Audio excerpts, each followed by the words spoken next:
The recession just seems to be really, really, really bad. It's probably because the shed is full of turf. It's making it worse. It's actually raining outside. If it wasn't raining, I would do this outside. It just started to rain. I've had a family member saying that they might want to use my tent in the recent times. My tent cost over €300. It's a professional one-man tent, military grade. It's not the kind of tent that you use in festivals. And it's coming up to that time of year where actually you can start to get festivals and stuff. So what I have to do now is take my tent out of this bag and hide it. That's the number one reason I'm actually doing this right now. I don't even know what's in this bag. When I had to move, it's all military kind of stuff, but I had to move after my last time I had to move. You know, I had to move like maybe 30 times in a couple of years. But the last time I had to move, I threw in loads of stuff into the bags. You know, when you're moving, you start putting stuff into bags all over the place, and there's far too much stuff in this bag at the moment. But I just packed it in, all kinds of stuff, so I don't even know what's going to be in it now. But I do know where the tent is, and I'm going to be hiding that.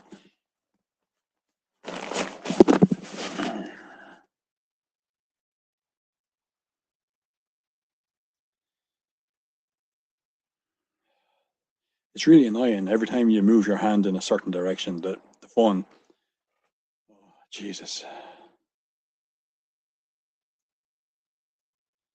If you move your hand in a certain direction, the phone, if you put it down, the phone goes like full screen. So yeah, I want to see what have I got in the bag. But the main thing is to get this tent out and hide it, basically. I'm going to need that tent. I know I'm going to need it.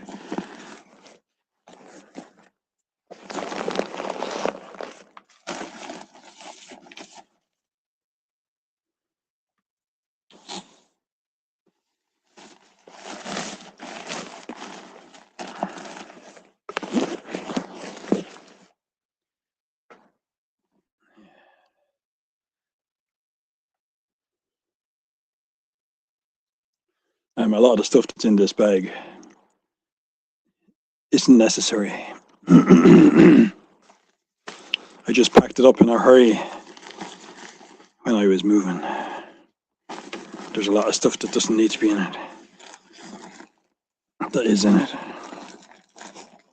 There's old rations and stuff that I would use for camping. Those beans are gone off. Since 2023.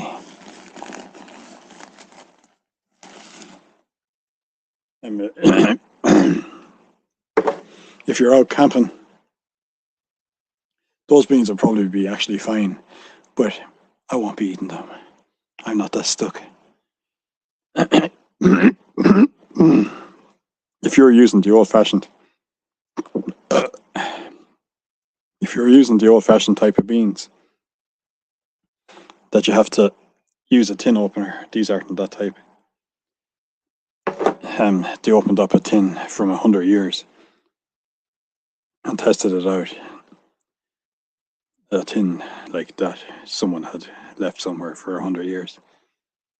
And they opened it up and tested it, and it was still fine. It was edible after 100 years, even though the dates are only ever given for like 2 years now.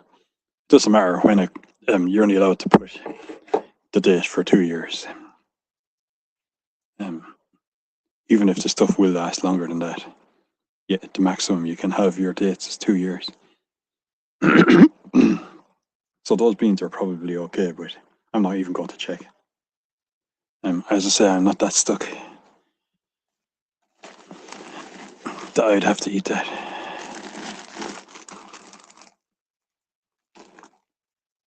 So I have 2 pairs of socks, underwear, scarf. And what I'm actually looking for really is, they better not be gone as well. I'm looking for my tent.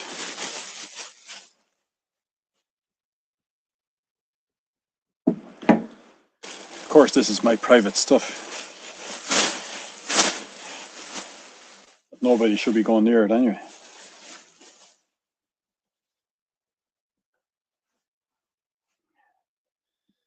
So any rubbish I come across now, I'll be putting into this bag. You know, old rations and stuff. My intention at the time, before I got unceremoniously told, when I was living in my last apartment that I was in maybe 3 years ago, I was going to start going out camping. And I was living on my own. I was feeling really good, confident. I was 100% back to normal. The anxiety was almost gone. I was on a very small amount of medication, just a tiny amount. And then I was getting on quite well, doing all kinds of stuff. And then I had to move back here, and my anxiety started getting worse and worse and worse. My stress constantly over my living situation. And it's been a nightmare with, you know, the anxiety and the stress continually getting worse and worse. The longer I've been living in this house, you know, the more stressed I am, the more anxious I am. So, you know, it's only a matter of time before I do move. I'll do that when I'm ready. It's important that I have this bag ready in case I need to move out in a hurry, you know. I can survive quite comfortably, believe it or not, with the kit. With this kit. Believe it or not, I can survive possibly even warmer than I would be in this house. Believe it or not. I have a tent, or I have a really good quality tent. I've also got a really good quality sleeping bag. I've also got a summer sleeping bag. So the winter sleeping bag I have, you can sleep in it up to -15, and I've also got the emergency bags, you know, those orange thermal body bags that you can use if it's absolutely freezing. You put the sleeping bag into the, you know, the orange plastic kind of sleeping bag shaped bag, and it keeps you really warm as well if you're really stuck. So I could survive quite easily outside with just this bag here. I know I can do it because I've done it for months and months before.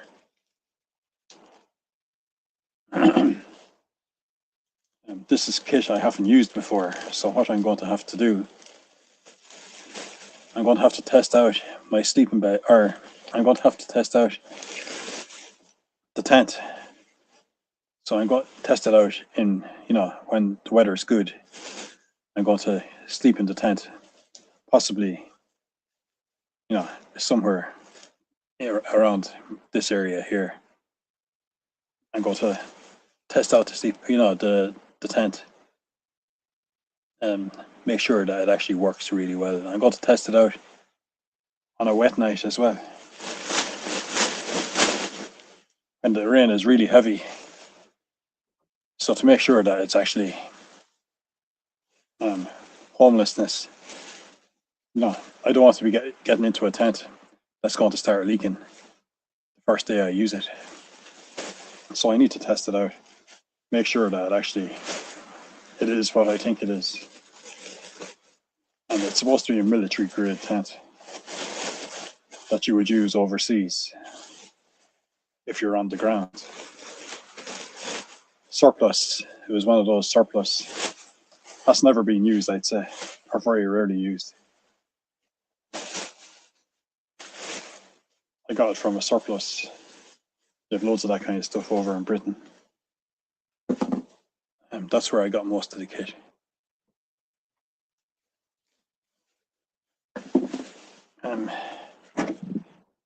If you were buying that kind of kit now, I'd say it's probably double the price when I bought it a couple of years ago.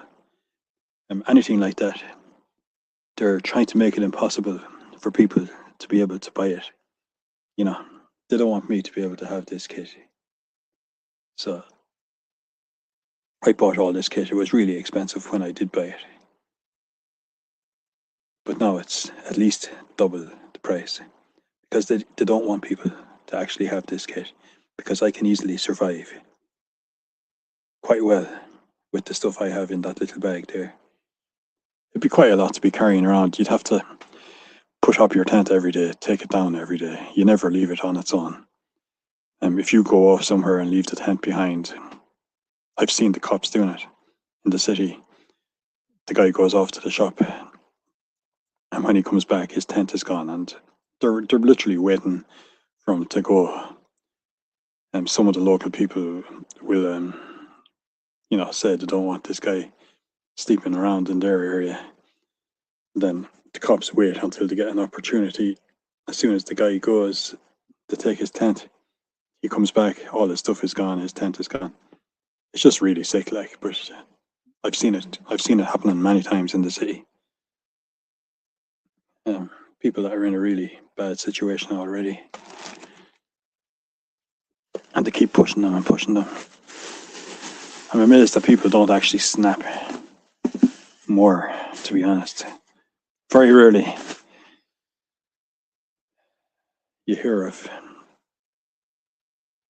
homeless people going on a rampage or anything like that, because they're already beaten back constantly so much that they're hardly even able to function, you know. That's why they don't fight back, they don't rampage or anything like that, because they've been beaten back so often, so much, that they're hardly even able to do basic stuff.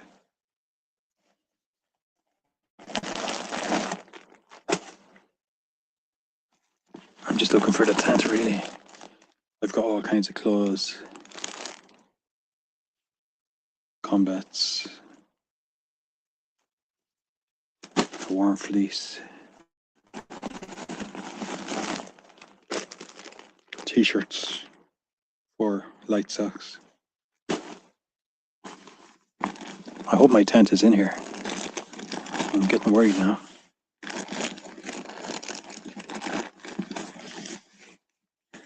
Here it is. All right. Get the sleeping bag out.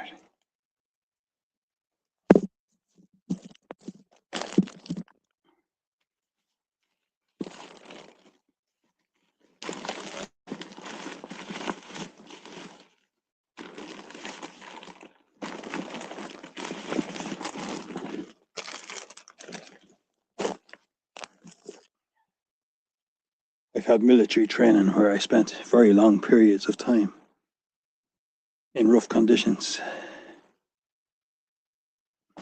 using this kind of kit.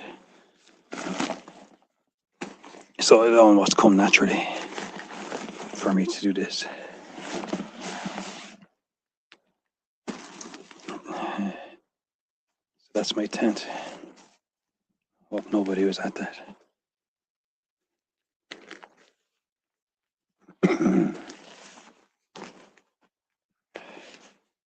Snook pack by Honest Spear.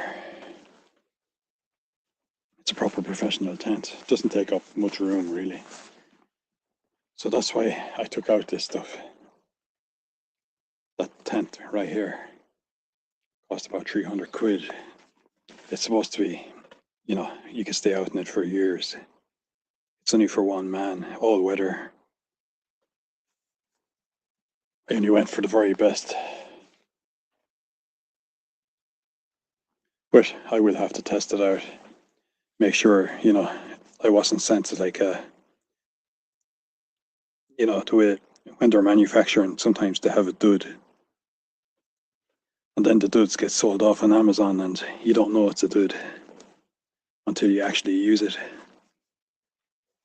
So I'm going to have to sleep on a wet night. And I need to set it up as well. It's quite easy to set it up. I have set up tents like this before. If you got used to it, you'd be doing it in a couple of minutes. But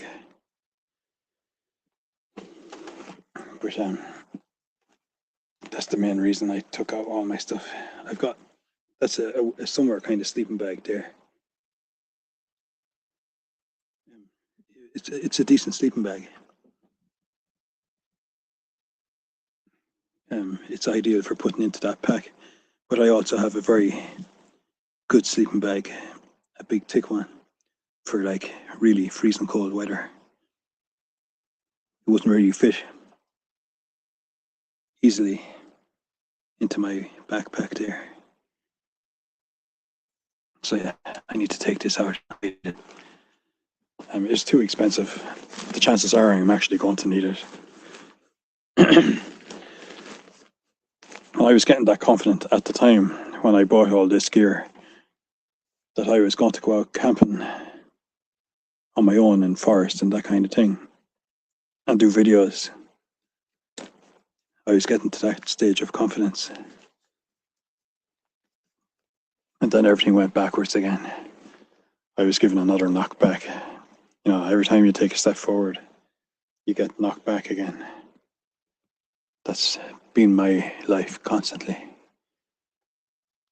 So, let's see. I'm going to cover this in a black bag. I'm going to hide it so that nobody's going to be able to find it. And then I'm going to go through the rest of it. It's fairly shit that I'm going to have to hide the tent, but I do have to hide it. They'll just come and get it someday, and it'll all be a big joke. Oh, we needed a tent when we were going to a festival.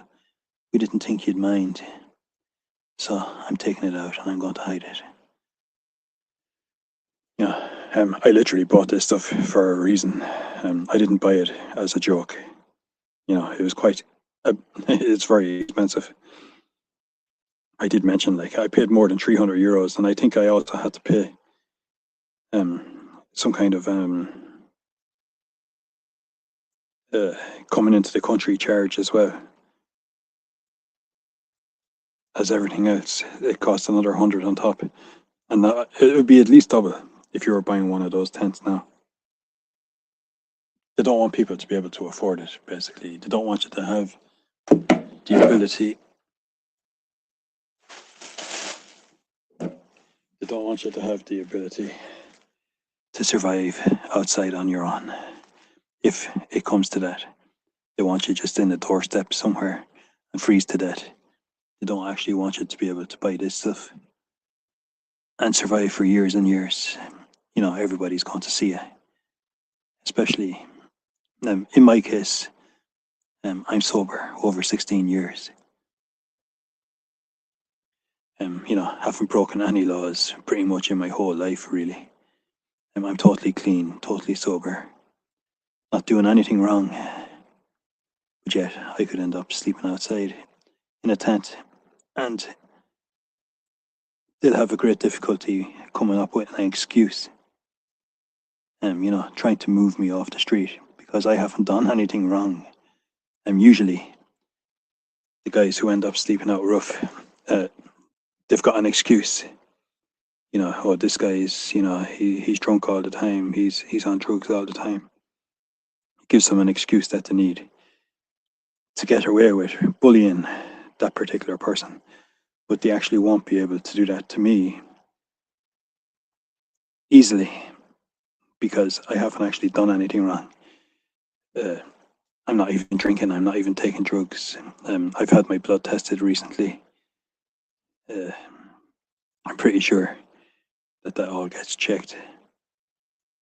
So yeah, if it does come to that stage where I'm actually outside,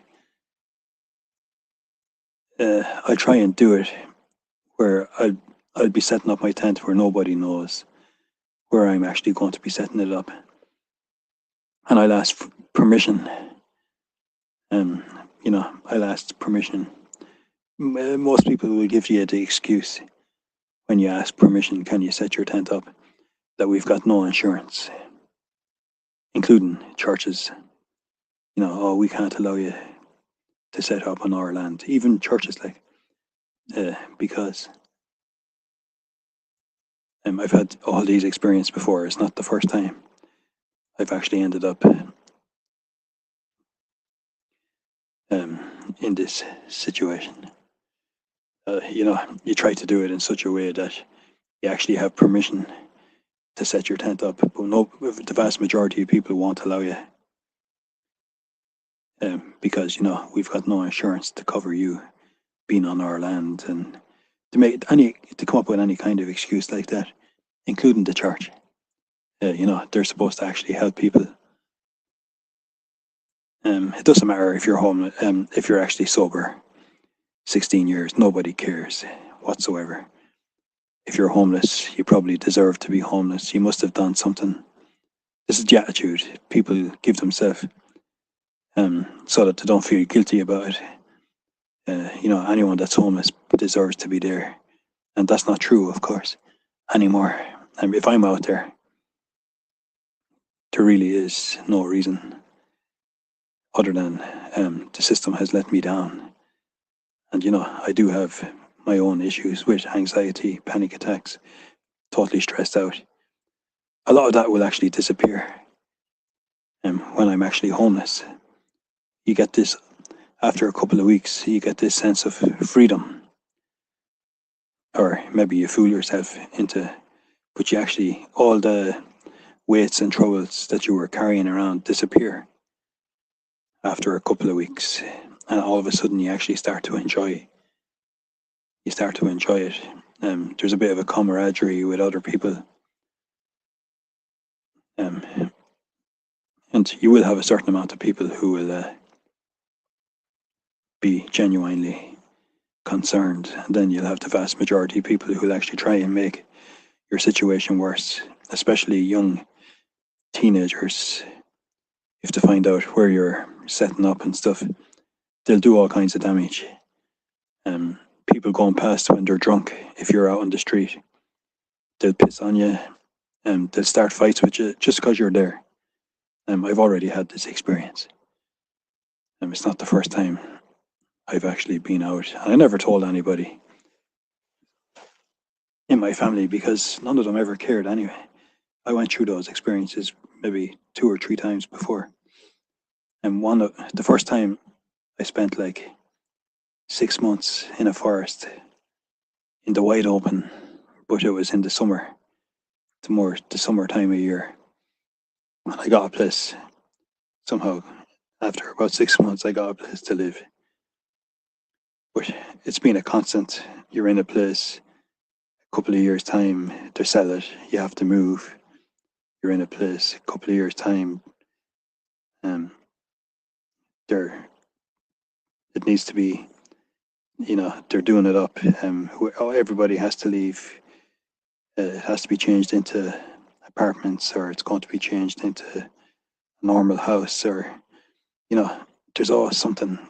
And I had to move about, I don't know how many times in a few years. There was never any, and all the places I lived in were absolute dumps. There was one place I was living in was a total dump altogether, and the woman who owned it died. And I had 2 months to move out and find another place, and on and on and on and on. A couple of times I did end up homeless for a couple of months, sleeping on the street. And I've seen the way people treat homeless people.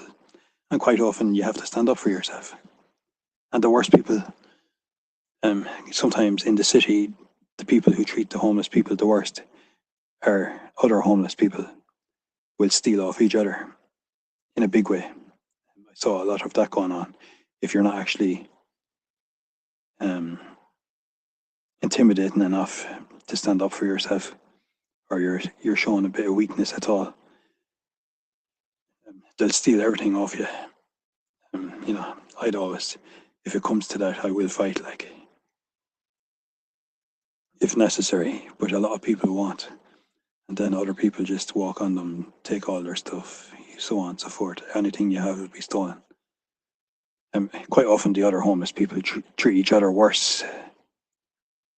Then you've got the people that are drunk going by and to piss on you, to start fights, to start kicking you, wreck your tent, on and on and on. So yeah, if I was out doing this now, I'd want to have permission where I'm actually going to set myself up. And I wouldn't want anybody to know where I'm actually doing it, where I'm actually setting myself up. Because I've seen what happens when people do know. You'd have to put your tent up every day, take it back down every day. You'd really need to have about 3 or 4 different locations. You can't really continue to stay in the same place every single night, because people get to know where you're actually staying, and then they start coming around when you're not there, so on and so forth. So you need permission in like 3 or 4 different locations. It could be easier when I know people around the town. I actually know them, to get permission. But you don't want anyone knowing where you are on any given night when you're actually doing it. It's because people do, for whatever reason, they will attack your area. When you're not there, when you are there, start throwing stones at your tent in the middle of the night. Usually young teenagers is the biggest problem. And it's already bad. So yeah, I'm surprised that homeless people don't go on rampages more often, because they're treated so badly. If they do actually have problems with alcohol and drugs, the cops will constantly keep after them. Like, in my case, if I ended up in that situation, I'd probably go up to the local barracks and, explain to them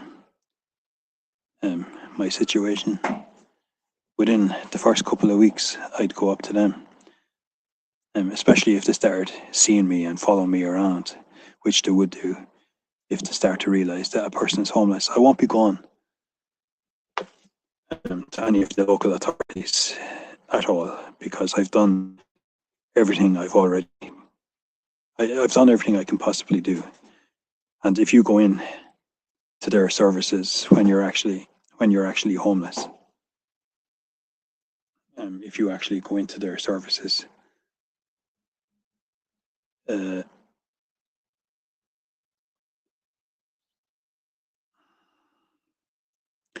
they can send you anywhere in the country that they want for accommodation. They can send you anywhere they want for housing.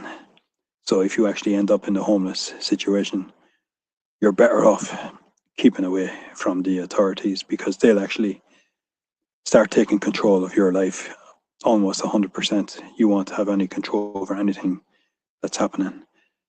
If you're outside living in a tent, at least you're still in charge of your own life. You can get your money paid in to the local post office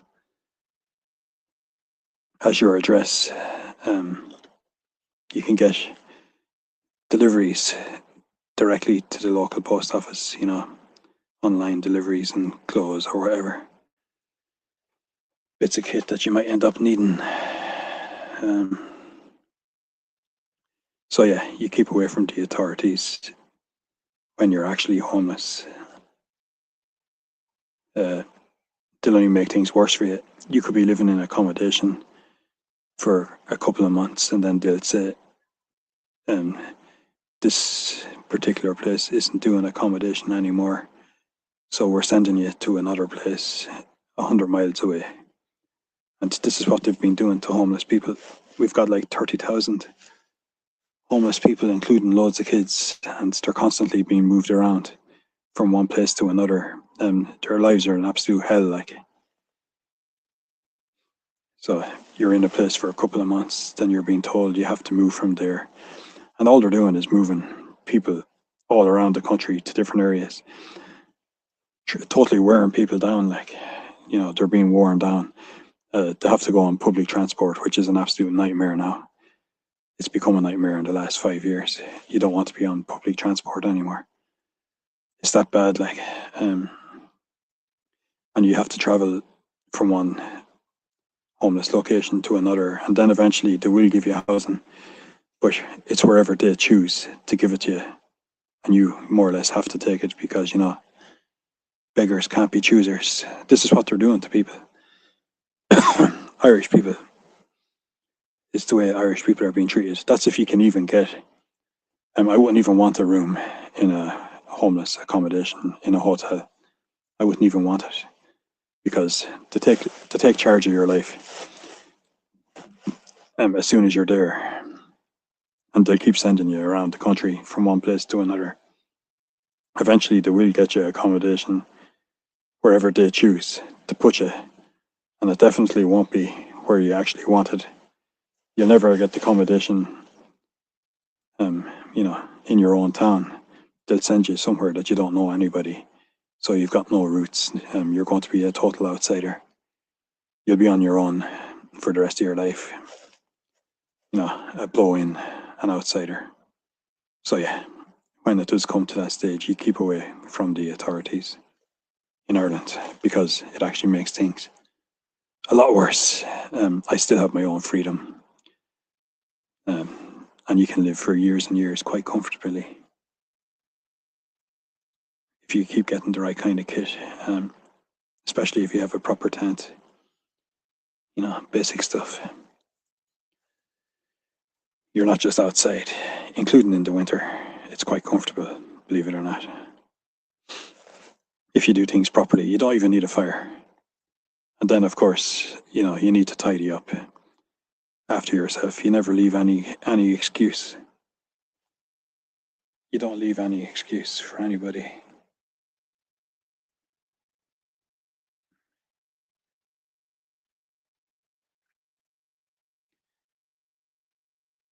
You don't leave any excuse for anyone to use against you so that they can attack you. And if they keep coming around annoying you, you also have to be very careful not to lose the head with the cops and anybody else that will continually keep coming around after you. You have to be very careful because they'll use that as an excuse. You know, he's gone mental. We'll have to bring him in. You know, this kind of stuff. So you always have to show, like, you know, you're being really nice at all times. Even if everybody keeps pushing, and they will keep trying to push your buttons, trying to get you to rise so that they'll have an excuse. He's out of control. Now we need to bring him in, you know. Just wants to get you in then to the homelessness accommodation. Your life is over, they'll take control of it. At the moment, you actually can't even get homeless accommodation. I rang up a couple of weeks ago asking, was it even available? Because there's so many people homeless, there is absolutely no hotel rooms for homeless people available right now in the entire country for Irish people. But there are thousands of refugees and asylum seekers coming in probably every week, and they're being housed. But I rang and asked them, is there any way that I can get accommodation? Just testing it. And no, there's none available. I didn't actually want it. What I was doing was testing. Is there any available for Irish people? I made a point of adding that in as well. Is there actually any accommodation available for, Irish people that live in Ireland? And they said, no, there's none available. And I said, is there any available all over the country? the local authorities that look after this kind of stuff. There's none. Maybe they thought I was bullshitting or whatever. I don't think they did. So, yes, it's kind of got to that stage, and I still have more freedom, believe it or not, if I live this way and keep away from the authorities. Believe it or not, it's actually far better. I've seen both sides. I've seen what happens to people that are in that system. You've got no more rights, basically. You've got less rights than a prisoner. And if they tell you, we've got a place for you, you've got to take it. Because, beggars can't be choosers. Right, I'm going to put that tent. I'm going to put the tent in my black bin bag here. And then I'm going to hide it in the house somewhere. Because this tent will basically be what keeps me alive during the winter. It's got a double layer. It's a really good tent. One-man tent, really professional. Easy enough. Pretty easy set it up as well. I'm going to set it up and sleep in it in the next week, just to check that it's waterproof. And some night when it's actually raining for the whole night, I'm going to sleep out in it. It'll be fine in the sun anyways. So don't worry about what it's like in the sun. You want to be sure it's waterproof anyway.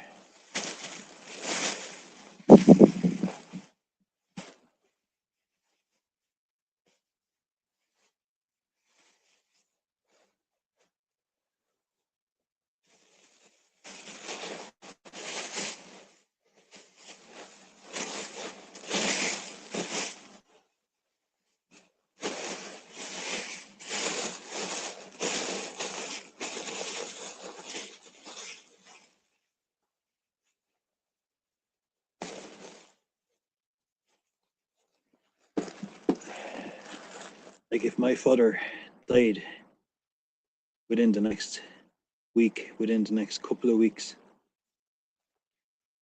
and the reality is I'm going to have this equipment ready. And he's the worst I've ever seen him. Physically, he's gone kind of frail.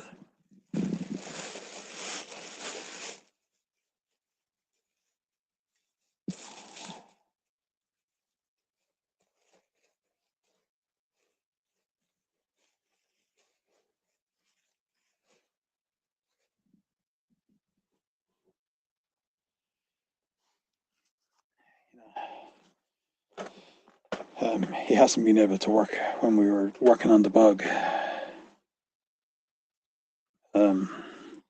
Could be a bit of an act. He's not able for the warm weather, I know that. He's really not able for it. But if he died, I will be out in the tent and I won't be going to the homeless services. Because I already know what happens to people that do go to that. Now, I'm going to go through the rest of the bag. So let's see. I'm going to put this stuff all back in to the main part of the bag. Let's see what else have I got in here as well. Just check everything that's in it.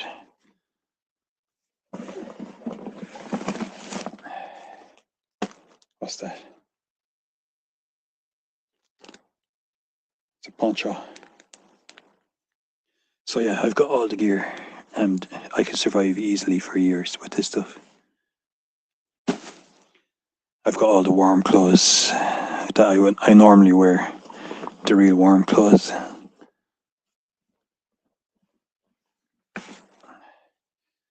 So yeah, I bought the gear a couple of years ago when I knew I had to move out of my apartment and I had nowhere to go like. So I bought all this gear so I'd be prepared. If I had to live outside, well, I was going to be comfortable living outside. I know how to live outside if I need to. I spent many months living like this. Wasn't on my own. Wasn't in Ireland. But that's my tent there. That's all the space that tent takes up. And it's the most important piece of kit that I have here. I thought I had more stuff than that as well, but we'll see what's in this bag. There's probably more stuff in this bag. What should I really put on the bottom? I'll put in the sleeping bag first. Doesn't really matter at the moment, I suppose. The sleeping bag is a bit bulky. It takes up a good bit of space. But it's a fairly decent sleeping bag. I've left it in the package because it's waterproof. I haven't needed to use it yet. But that sleeping bag is ideal for the summer. I've got another one that's you'd have an awful job trying to get it into this bag. You'd have to carry it separately, I'd say. The sleeping bag I have. I also have sleeping mat. A sleeping mat for the ground up in my room. I've got other kit as well up in my room. It's not all here, but you'd have to be as light as possible. This fucker, keep away.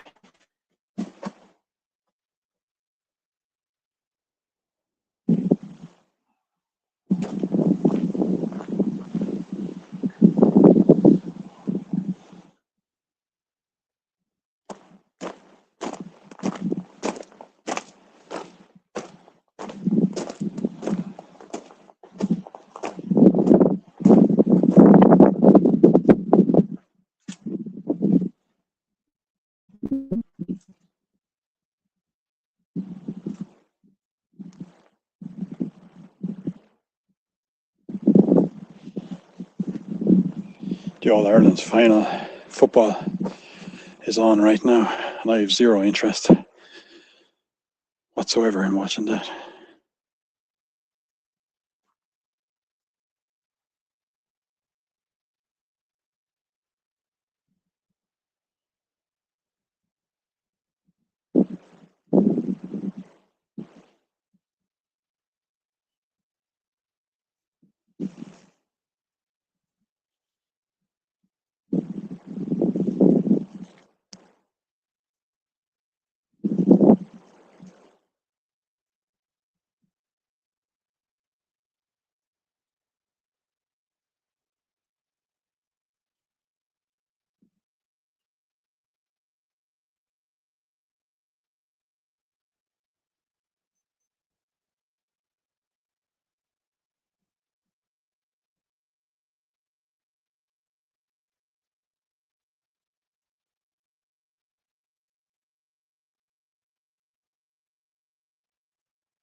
Got to go in and bring down my water. I needed to do this ordinance. I've needed to do this.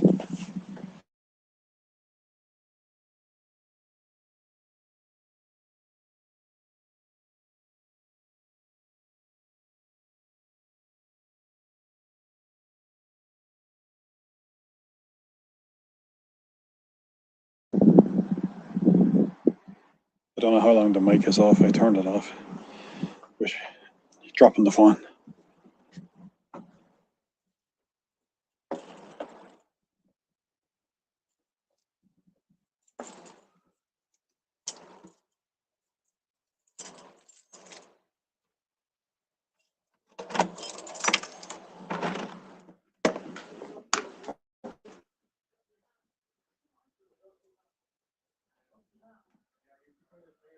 Not too much in it. Anyway. Interesting after 2000, they're putting everything up for that.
The weather and the conditions wouldn't be any major problem for me.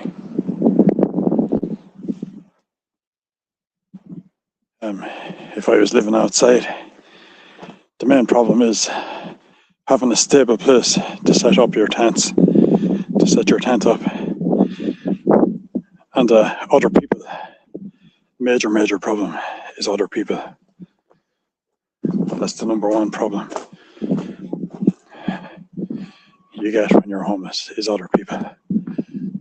Nothing else really. Everything else I can manage. It's the annoyance of being around other people getting into your business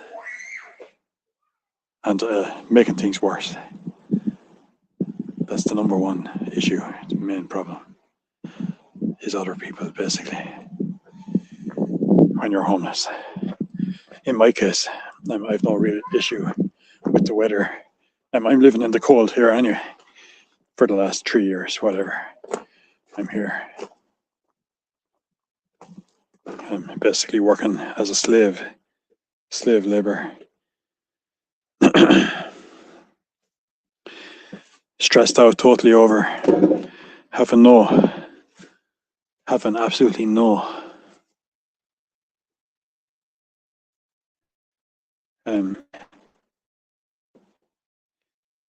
security of my circumstances.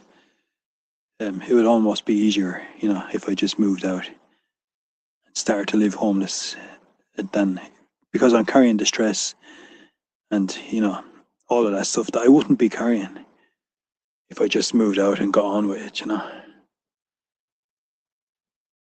only reason I'm stressed and more anxious is because I'm worried. I've kind of come to that stage of acceptance, that this is where it's going to end up. When you start living like this, you live as light as possible. You need a certain amount of water and food each day. You just go in and get whatever you need in the shops. You'd have to work out some way to be able to use the local. They'd usually be okay like that. The local community hall, to allow you to go in, have a shower each day. That would be very important. You can always go, if you're locally, like where people, I can go to the cleaners to keep my clothes clean, so I can actually keep presentable. I can get my dinners, because I'll be clean, and keep my clothes washed in the dry cleaners, that kind of thing. I can go into the restaurants for my dinner each day. you can get your money paid into the post office. You can get, items delivered to the post office directly, online if you needed clothes and food and other things like that. So yeah, it can be done. There'd be no issue with the weather. That wouldn't be a problem for me whatsoever. The only issue is people.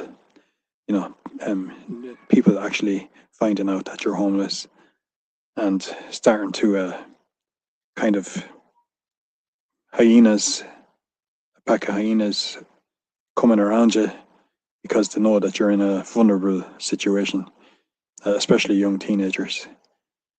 I've seen it happening to other people, unfortunately. It's a person that's open season because you're homeless. The main problem is people, is other people, drunk people at night time, if you happen to be around the town.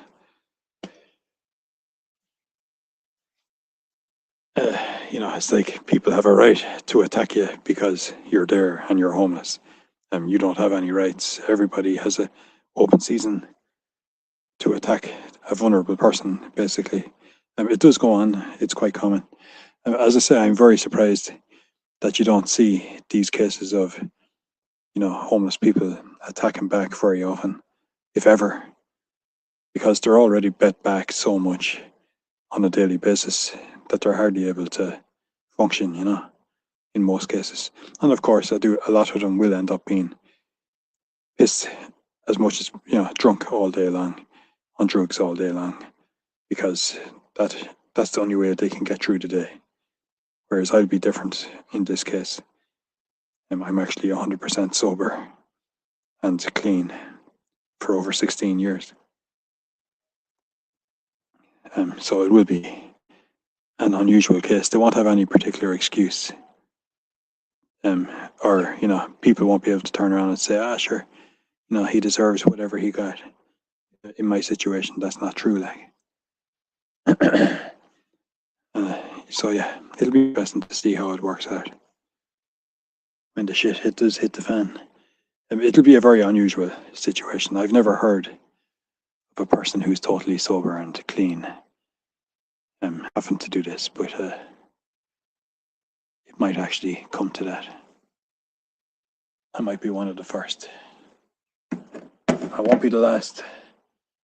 I might be one of the first. I definitely won't be the last with the way things are going around here. I know other people have ended up homeless, but they're all with drug problems and alcohol problems. I've never heard of a person who's totally sober ending up in that situation, but I might be one of the first, basically. I'm going to start putting this stuff back in the middle main area.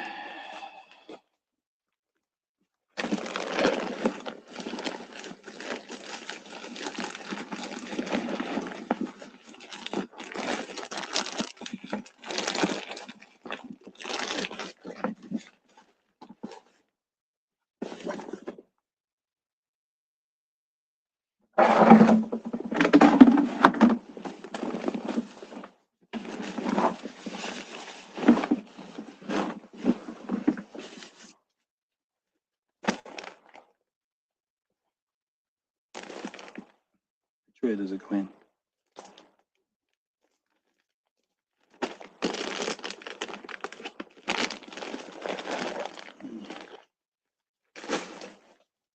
Put that fella in first.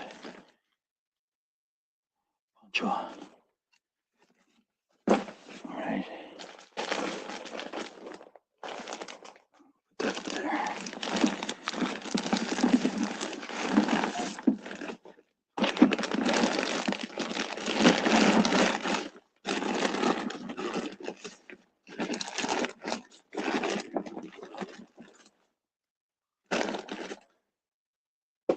Now, back in. See what's in this bag here. I suppose I get some of this stuff back in as well. Trousers.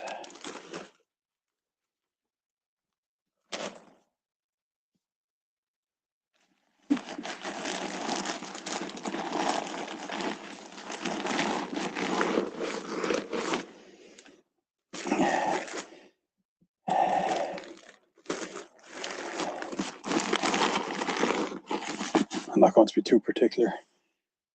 Just getting stuff back in now.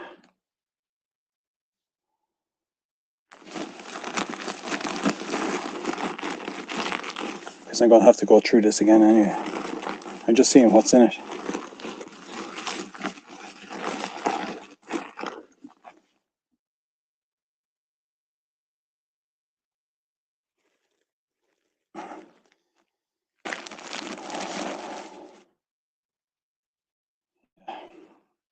Made a mistake there now.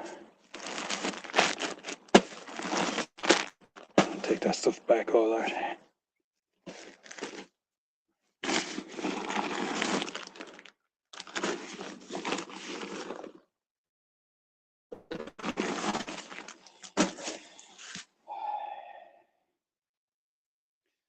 You end up being so busy when you're in a homeless situation on a daily basis that you don't have time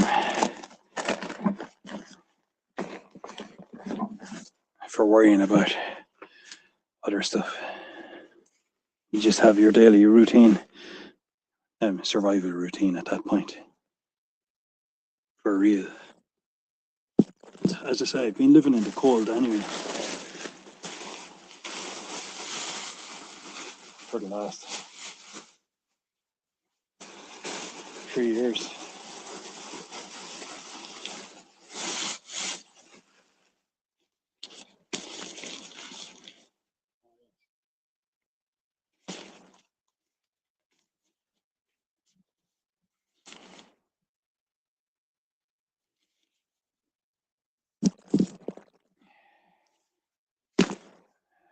Keep nearly dropping the phone.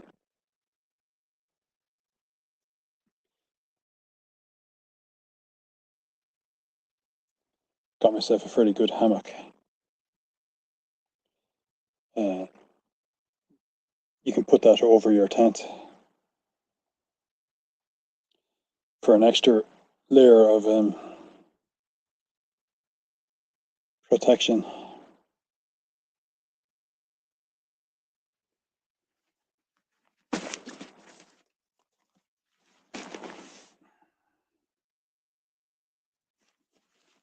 It's all a good kit. I bought all this stuff myself, of course.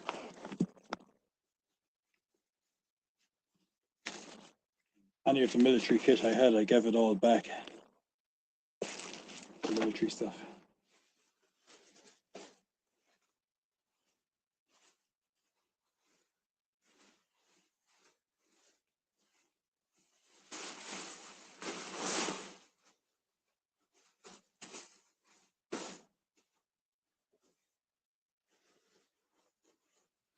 If it was really heavy rain, put those hammocks over your tents.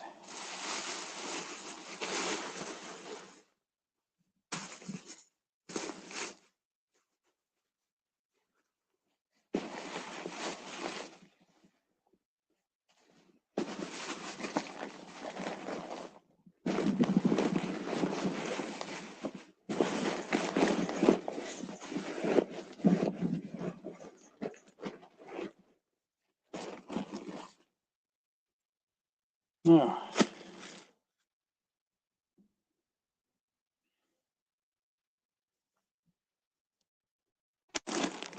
let's see.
So yeah, I need to do a bit of work on this bag.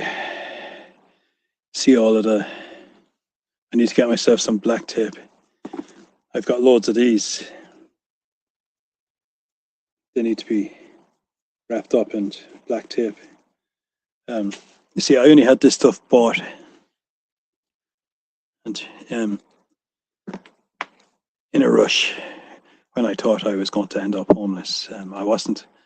Myself and my father never were going to get on well living together, and I didn't think he was going to allow me to move back, because he always said he would never allow me to move back into the house if something happened. And then, of course, the place I was living in got turned into offices. Myself and my neighbor had to move out. So I bought all that stuff in a rush, thinking that I was going to have to live outside. But as I say, if he dies, I'm not going to try and stay in this house. I'm going to move out and live in this. I'm going to go around asking. Of course, some people are going to think I'm nuts, but this is a real thing as far as I'm concerned. I'm going to go around certain places asking, will I be allowed to use their land, for camping? I mightn't necessarily say, if I wanted to camp for a night every now and again, would I be allowed to do it? And I want to have like 3 or 4 locations like that. I might just make it as camping, and they're going to know me, like the people I'm asking, and we'll see. It's very important that you're not, on someone's private property, and there's no property that isn't private property. No matter where you go, there's absolutely nowhere you can go. There's no way you'd be allowed. There's a park in the town, and it's locked up at night time. And there's cameras in those parks. You're not allowed to camp under any circumstances. So they've made it almost impossible. There's very little public amenities. As I said, this kind of kit I have, they don't want you to have this kind of kit, because you can actually survive quite nicely. It's probably warmer inside that tent than it is in the house, believe it or not, as long as it keeps the rain out. So yeah, the tent is there. I'm going to set that up in the next week. I'll do the video when I'm doing it. I'm going to set that up, and I'm going to, when it's raining, I could, when we're going to get a full night of rain, I'm going to set that up and make sure that it's actually waterproof. That's very important. Like, that'll be the first thing I'm doing. It could be nothing worse if you moved out, and then the first night you're in the tent and the water is pouring in. I'd have to make sure I get a tent that's working, that's literally working properly. And there's a bit of work to be done in this bag.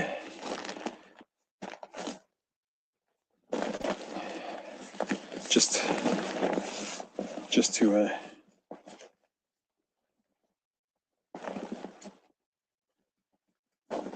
make it that it's not going to catch on to things and stuff like that. But it's not too bad. A little bit of work needs to be done on it.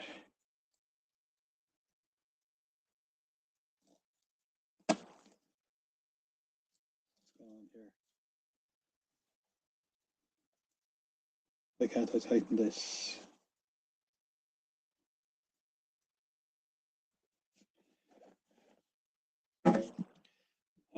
I do have a sleeping mat. I have a sleeping mat as well.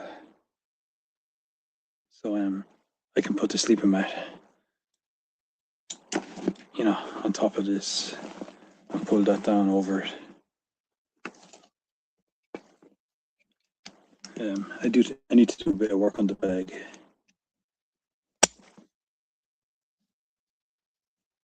On this bag here.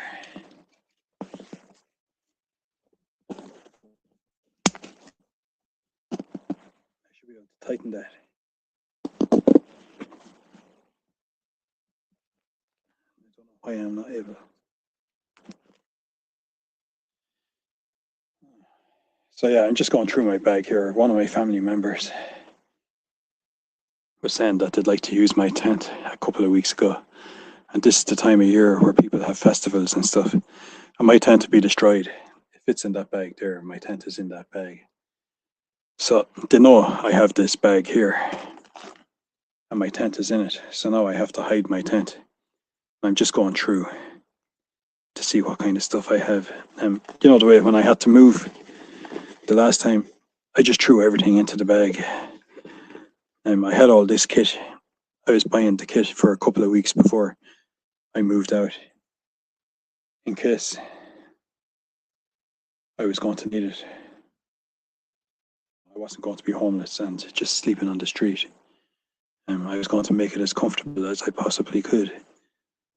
I've got all, you know, proper professional kit here. Oh yeah, I see now. So I'd be quite comfortable in all weather, you know. I want to tighten this thing up a bit.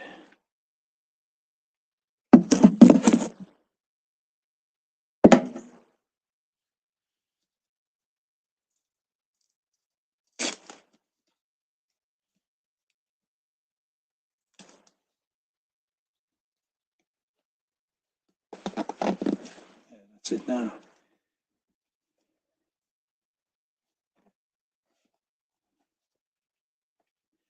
And it's different than the one I'm used to. I had to buy all this stuff myself. Expensive kit. It's not cheap kit.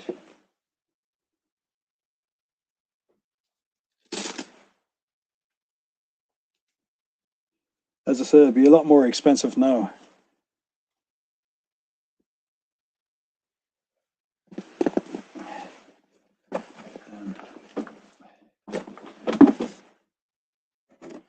This kit here will be a lot more expensive.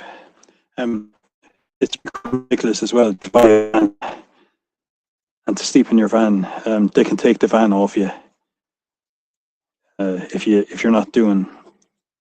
If you're just sleeping in your van and you've got all your stuff in the back of the van, they can actually take it off you.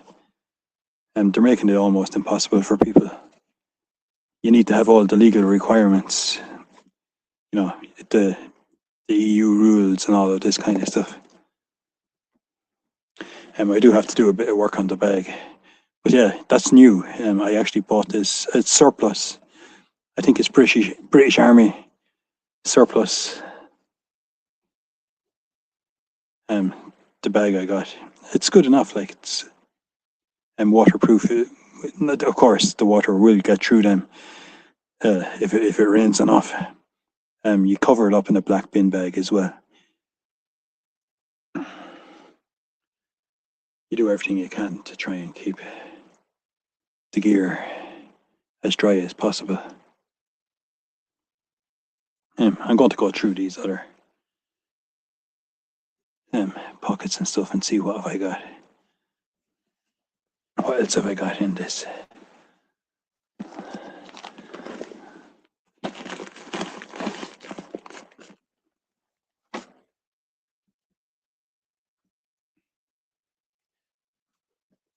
Any of the old rations and stuff, I'm going to get it out and throw it out. I have to put new stuff in it.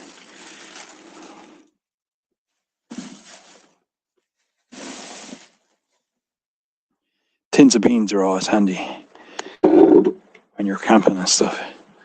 It's just so handy. And they keep you going.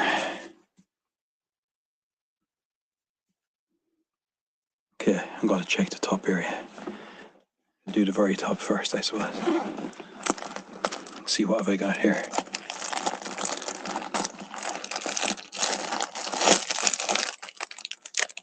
Oh yes. Well, I've got a hat. It's a smidge. That's a net. I've got 2 nets there.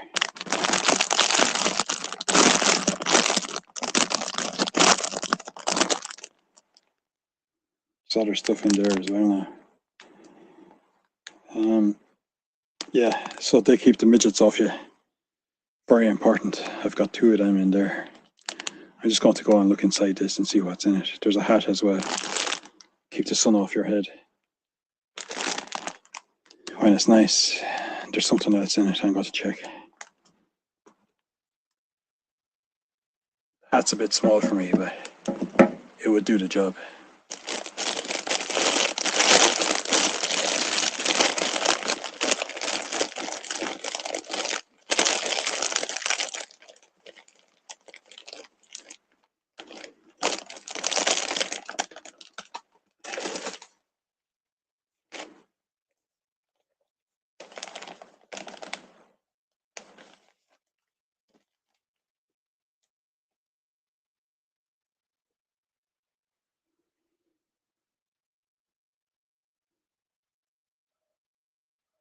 Oh yeah.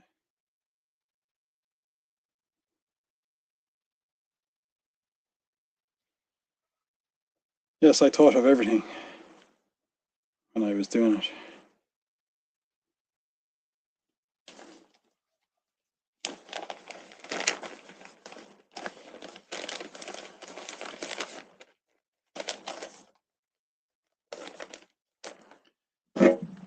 Use that like a pillowcase. I was just checking inside what else was in the bag. I've got a hat. Nets for keeping the midgets off you. And there's absolutely no midgets that would get through this net. Absolutely no chance.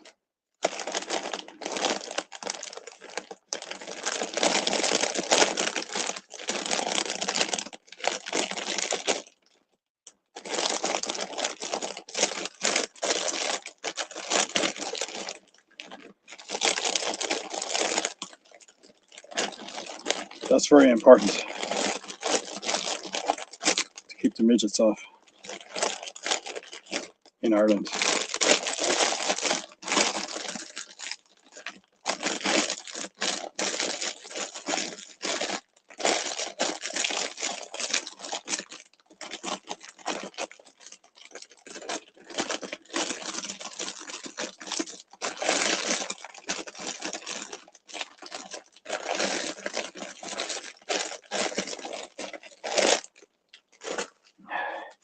Just going through and seeing what have I got.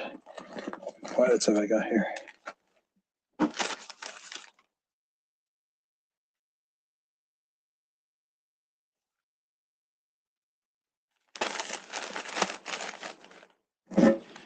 This is actually a hat.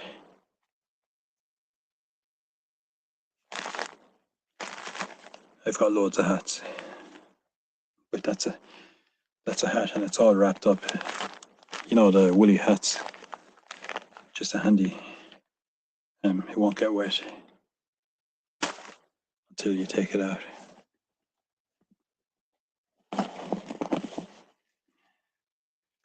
Got some cotton boots. This was during the time when I was getting my. I do have a medical kit in here as well. That was during the time when I was getting my teeth pulled out. There's something wrong with this. For fuck's sake.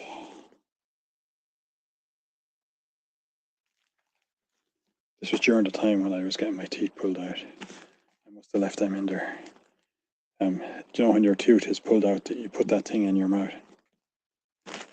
What a nightmare. What a fucking nightmare that was.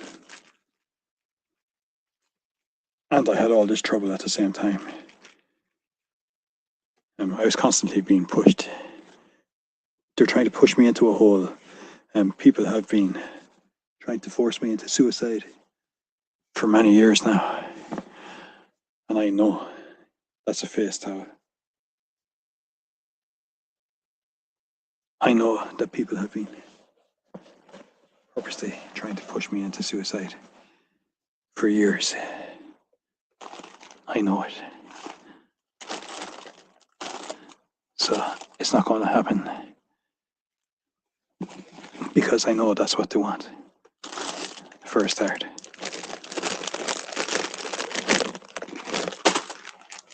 That's just for a start.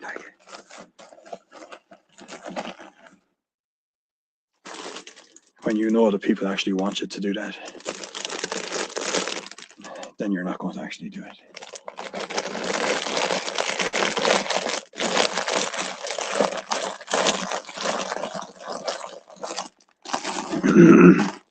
It'd be a lot more annoying for them if I start living outside like this. You know, the fact that I'm still alive and I'm on the street.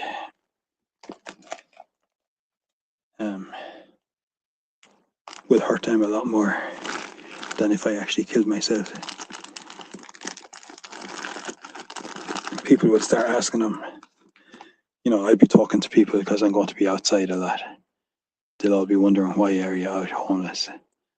It's a small town, everybody knows each other, so on and so forth. So it would hurt them an awful lot more by me being alive. And I know that they've been doing their best for years to push me to suicide. And one step at a time, pushing me, including pushing me down here, where I have to more or less spend all day down here in the shed for the last year. And for the last 3 years, I've been here most of the time.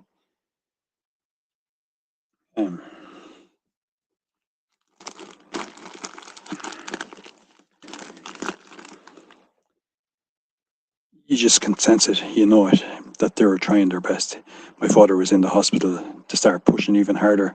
They're thinking you're going through, you're bad already, and they're trying to make it even worse, you know. And we had visitors here and they all kept pushing and pushing as well. But I'm not that type. I don't, you know, I'd rather survive on the street than kill myself. And it's going to hurt them a lot more by me being alive than dead. So yeah, suicide won't be happening, no matter how much they try to make it happen. I already got the black tape.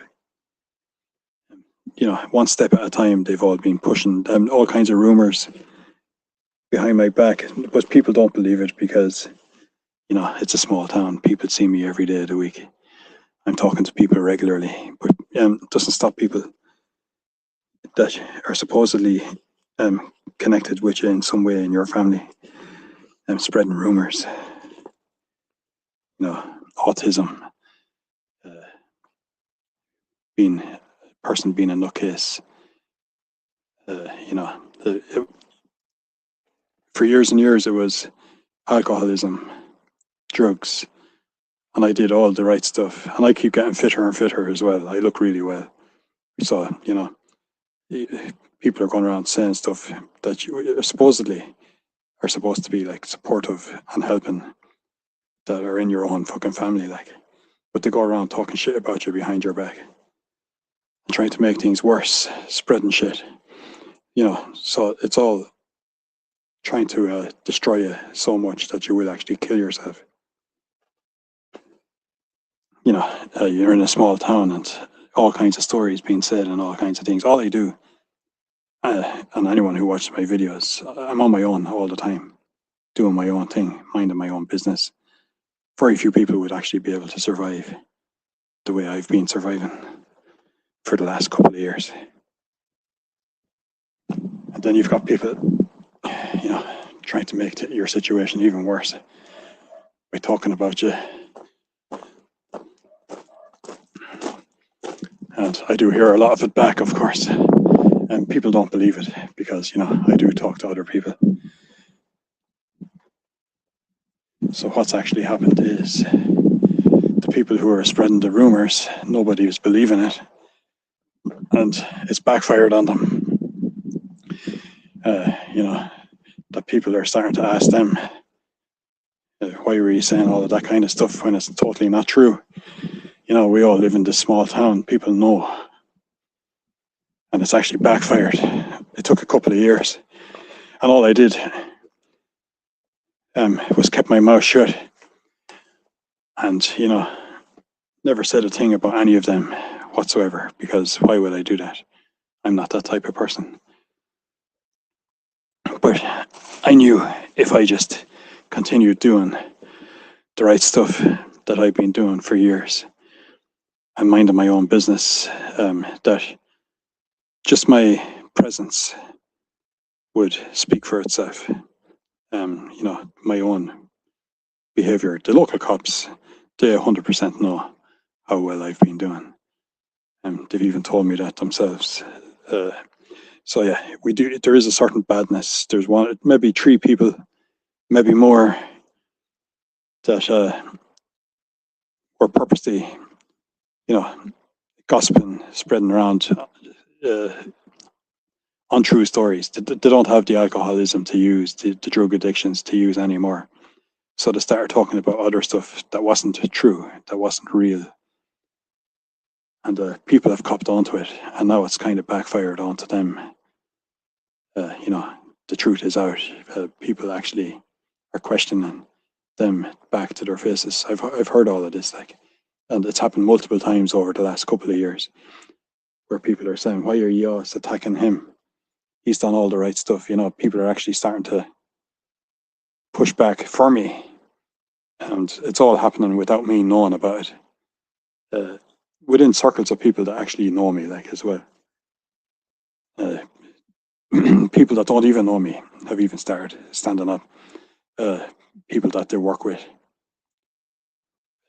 what's your problem with me? People are asking him, what is the problem? Hasn't he been sober there for the last 16 years and off drugs? And it's so the whole untruthfulness has backfired, and it's all karma, if you want. It's come back.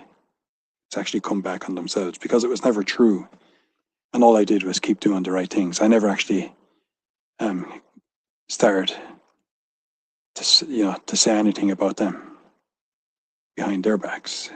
I just kept away from them. I don't really know what their issue is, what their problem is either. Some people have a kind of, if you're doing well, it makes them look bad. So I have a narcissistic family. It's a disease within my family, and if I'm looking good, it's making them look bad. So they can't use what they used to use against me to make a joke out of me now. So they had to find other stuff, and we're saying it to other people, things like autism and just being a general nutcase, and I didn't get the cupcakes. So all of these things were being talked about me. Of course, I've been proven right as well. That's one that really resents. Some of them really resent it. Of course, I'm not working. I worked most of my life in the most horrible jobs. It never made any difference.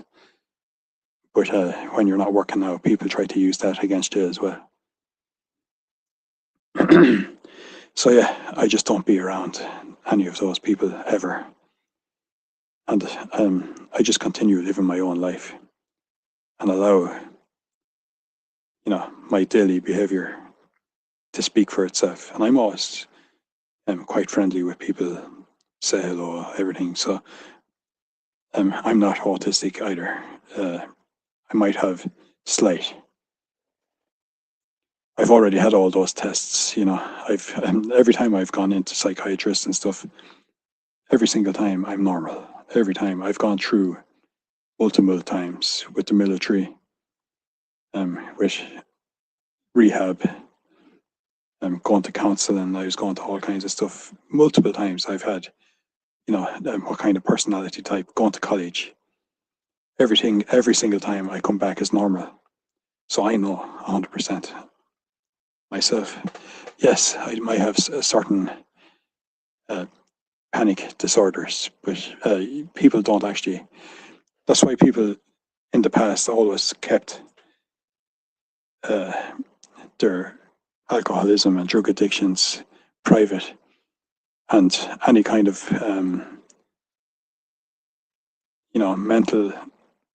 mental illness, like nobody ever told anybody about it because people will try to use that to destroy you.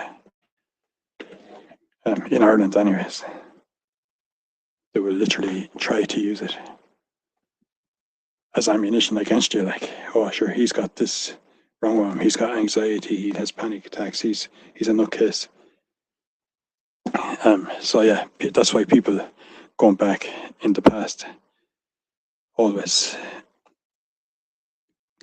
kept their mental health issues to themselves, because people will talk about it behind your back that you're weak, and if they think that if you're being weak and you're having a really hard time, they'll try and use that.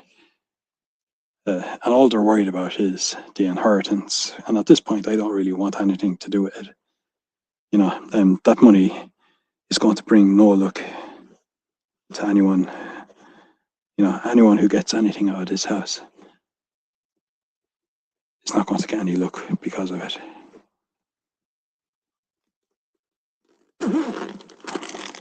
Because it's been so nasty,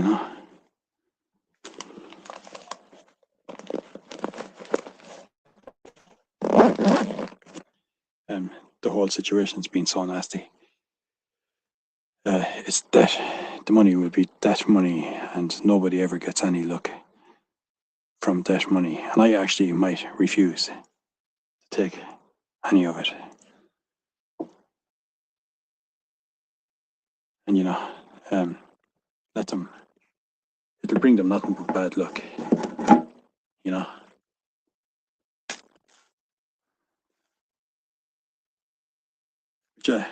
All I had to do is just continue being myself, doing all the things I'm doing. I've got my daily routine. I know I'm doing really well. What other people think of me is none of my business. I just keep getting on with what I'm doing. Consistently, day after day, I'm doing the right things. I'm really friendly with anybody I do meet. So I allow just being myself to prove myself, to prove that I'm, just being myself is enough. I don't need to do anything else. It speaks for itself. That's all there is to it. And, someone spreading weak rumors that never really made any sense anyway. It's all backfired. So that'll do.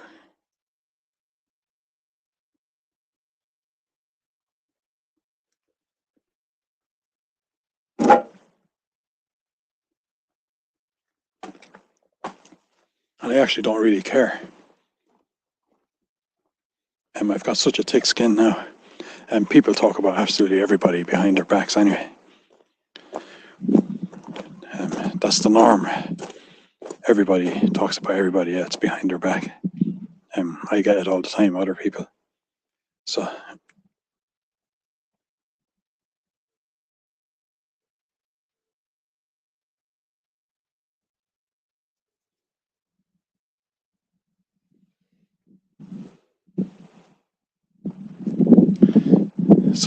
it's not like it's just me. It's just the norm. Everybody tries to bring everybody else down. We're in a narcissistic society. In a big way. And everybody just tries to bring down everybody else to make themselves seem like they're superior.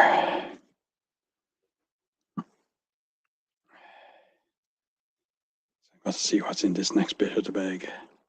I might as well go through the whole thing now while I'm at it. I'm not even sure what's in it.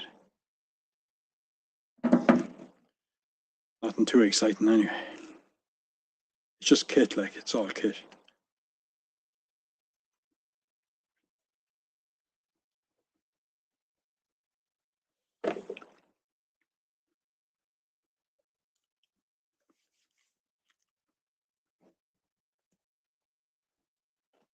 I knew people were going around saying stuff about me for years there. And I was like, I honestly don't care. I don't hang around with them anymore. And people do tell me back, and they don't believe it. But they're telling me back just so that I know. Some people that I knew and I worked with for years, I meet them to start having a chat, for stop and chat, and they tell me that such and such people were saying stuff about me behind my back. And they know it's bullshit.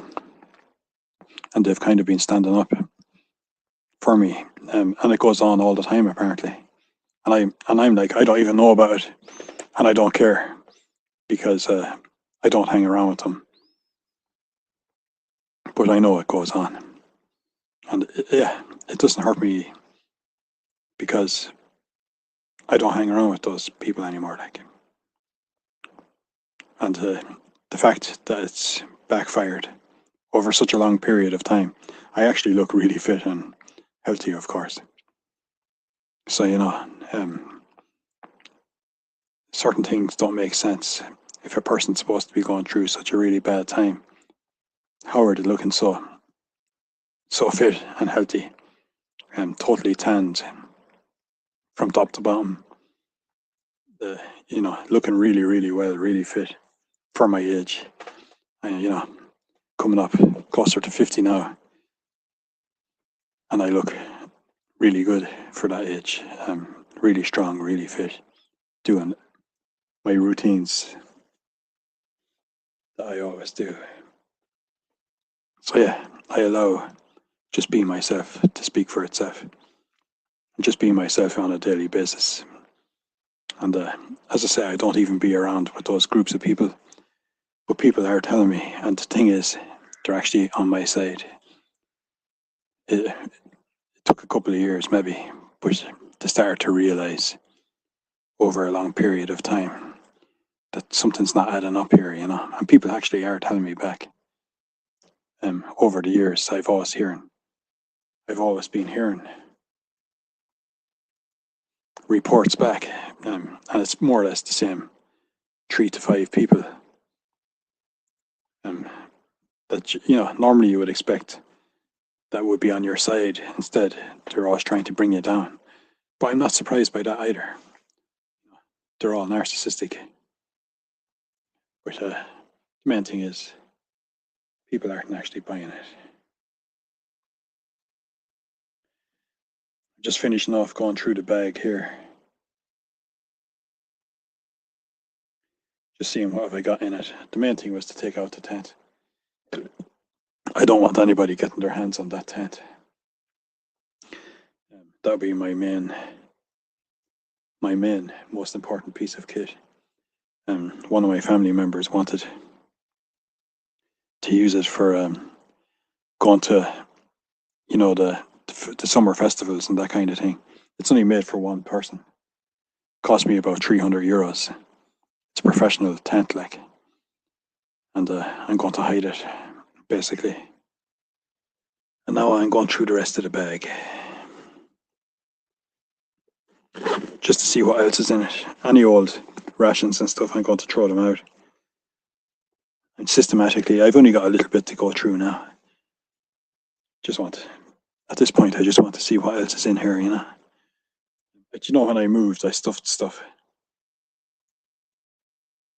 all over the place. I was stuffing stuff in here, I was stuffing stuff in there.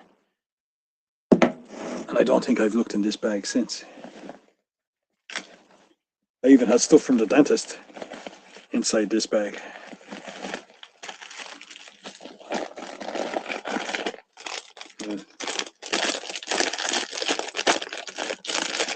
See these sweets here?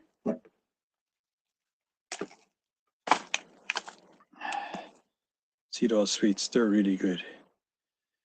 Now, I don't care what the date on these sweets is. They're still going to be okay. So the date on these are the 9th of March 2023. Glucose barley, oat fields. If you're low on energy or something like that, you always had those in your pocket. It's like Lucozade almost. And you suck on them all day long, every now and again, like. They're really good to keep you energized. If you're doing a lot of exercise, you know. If you're out on military exercises and stuff, you suck on them every now and again.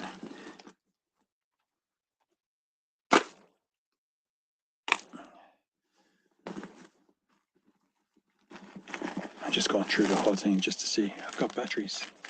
They're probably gone off. There'd be batteries for my torch, of course. What's that thing?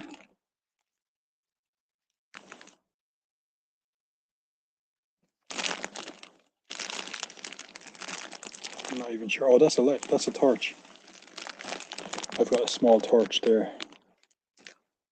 Handy little torch. I've got spare batteries. I'm probably going to need to change those batteries, I'd say.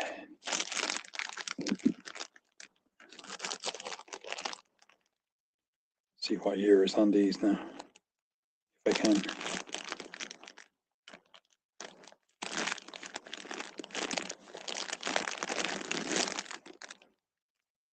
Yes, the batteries are gone off in 2023.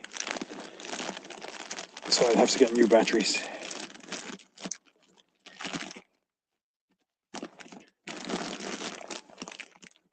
It's just a small handy torch. It's actually a good quality one.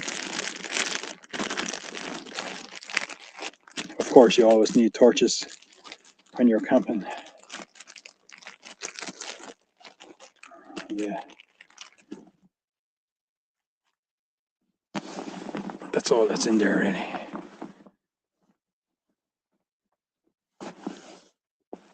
There isn't really that much inside this bag. Just the essentials.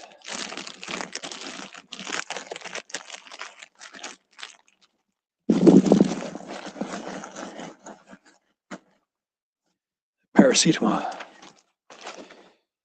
Probably a good idea. You keep everything wrapped up in these Ziploc bags, because if you get in the rain, these Ziploc bags, these plastic seal sandwich bags, it keeps everything dry. So you leave everything inside those bags.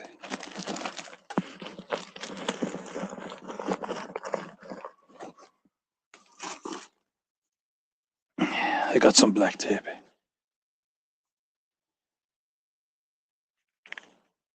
I'll be able to use that to wrap up these extra bits of thing that are sticking down. The child is out screaming again now. I feel sorry for that family, actually. That child never stops screaming.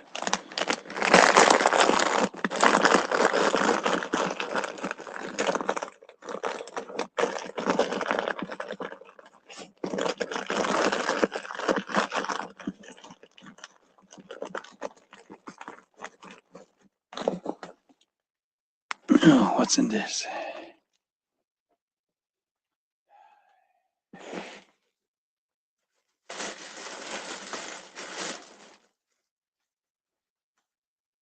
Some painkillers. Got some really strong painkillers there. Oh, that's a good thing. And I also had antibiotics, but they'll be out of date now.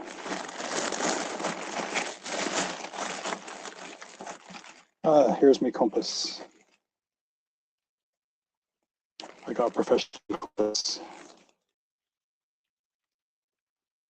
Got myself a professional compass. I hope it's still working because it's been in that bag.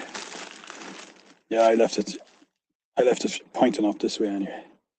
Yeah, that's a proper professional compass.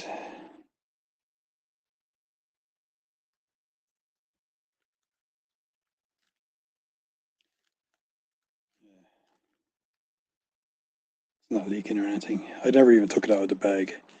I'm pretty good with a compass. that's a professional one there now. It's as good as you're going to get as a civilian. I did a lot of searching to get a really good quality one at the time, which is very important.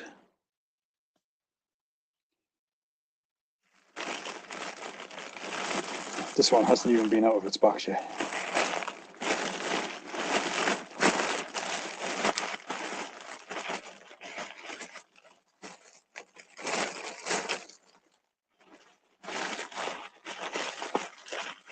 They're sturdy, those compasses as well. That's a good quality compass. See, when I put that compass back in, I'm facing up because I'm not actually using it at the moment. You want it facing up in the bag.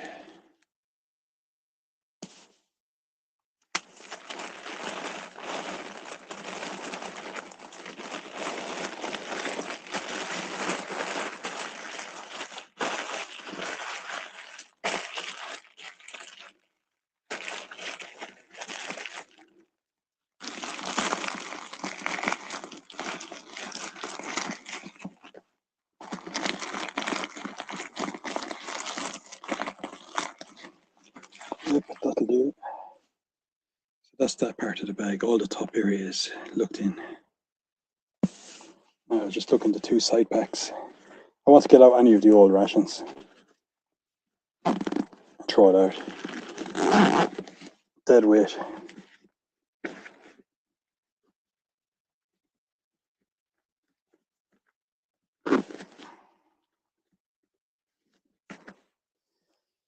I had to buy all this kit myself. It's mostly British surplus.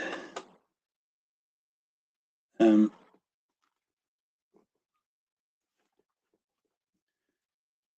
literally had to buy it myself because when I left the military, I gave back all the kit. I had no need for it, so I gave them back all the kit I had.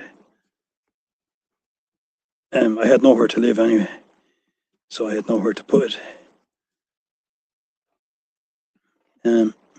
So yeah, all the kit I had, I just gave it back to them. And then about 20 years later, I was almost ending up in a homeless situation, and I wasn't going to sleep rough like I had the previous time when I was homeless. So I decided I had to buy all the kit.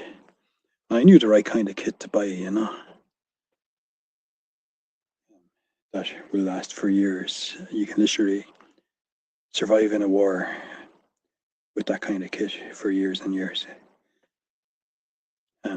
You can definitely survive homeless for years and years. You don't need much, like, and you can be quite comfortable. I do have a mat for sleeping on as well. You put the mat underneath and close that on top of it. It goes across underneath that area. And, yeah. Sometimes you can put the mat on the side as well, or on maybe even on the front here, on that front area. Depends on which way works the best. I'm just going to check what else have I got. I got all the essential kit, like, basically. I just have to check these two side pockets. And I know there's going to be some rations that need to be thrown out. Put it in that white bag. I was due to do this for a while anyways. It's just that when my brother started snooping about my tent, I made sure I'm going to hide that tent now, you know. It costs too much money and I'm going to need it at some point. The chances are I'm actually going to need it. That's why I bought it. And if they use it at a festival, you know, if they go to a festival, the tent, nearly everybody's tents get broken because people are all drunk, they're all on drugs. They fall down on top of tents, you know, then your tent comes back and then all the bits and pieces are all broken in half and they're all bent and someone pissed in it, someone pissed on it. Yeah, it's only meant for one person. There will be two people in it. So I'm hiding the tent. That's what got me to do this. I had to take that tent out. Toilet paper, that's always essential. You want more than that, but it's always essential.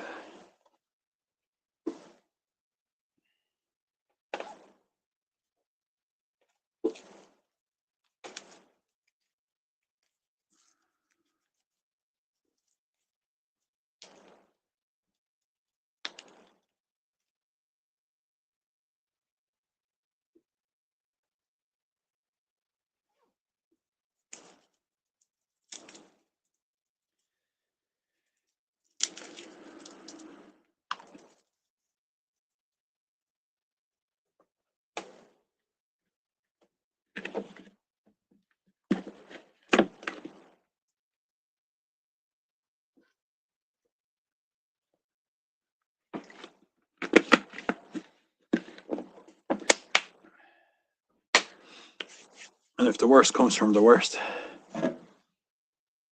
when I start to feel more confident and stuff, I can always go out camping with this, you know.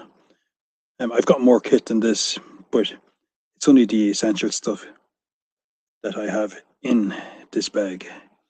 You know, it's like a bug out bag. Really essential stuff. It's all that I have in this. That's really what it is. I'm just going to get this stuff out of this and then go through it.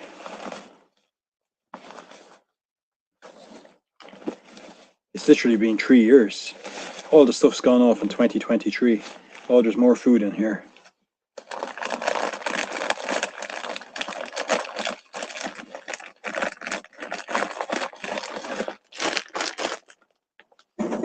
See these noodles.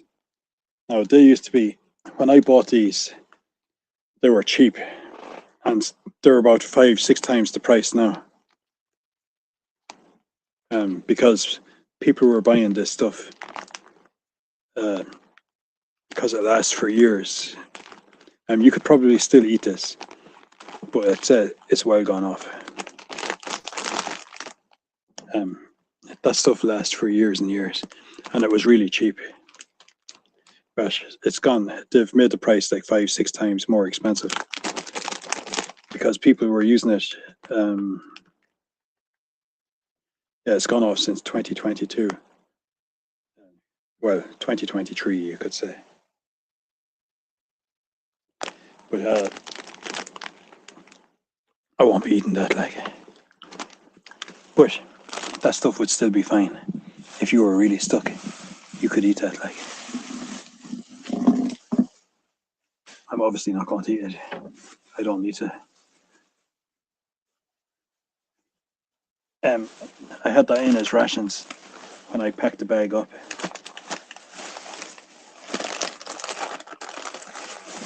It must be 4 years ago. It's at least 3 years ago.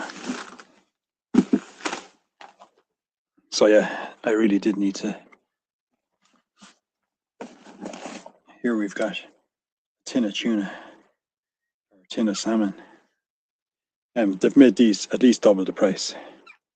You see, that kind of stuff lasts for absolutely years.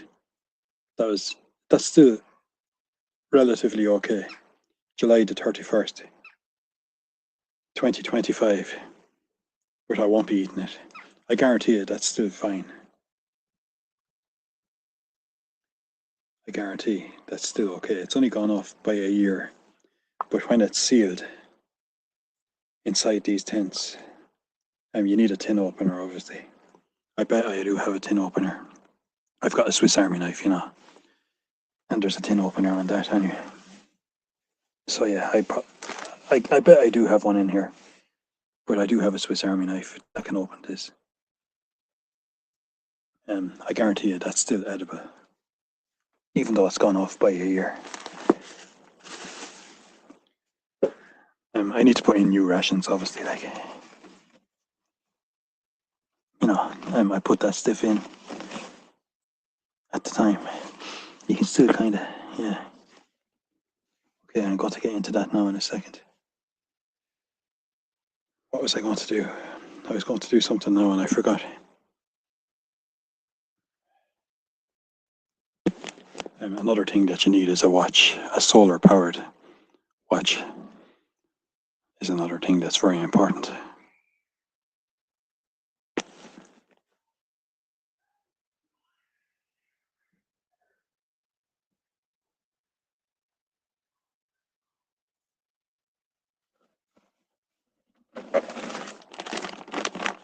Bungee cords. It's one of the most essential things. Mess tins. Yeah. I got some candles, very important. Essential stuff like.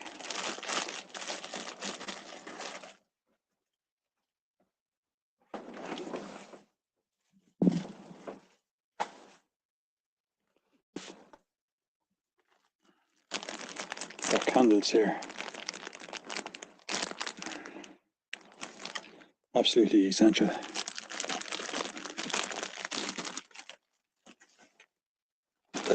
That's an 8 hour. Those candles, you light up one of those candles to last for 8 hours.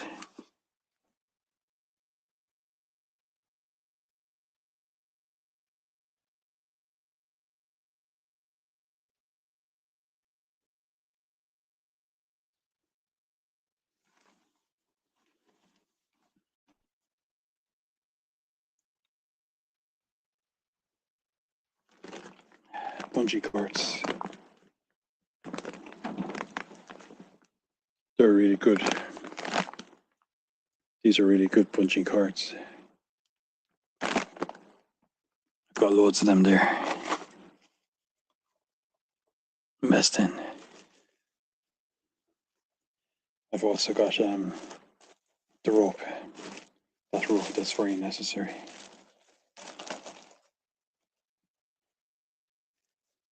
It's my mess tins. And I've got that rope. I'm not sure what else I have in there. I'll have a look.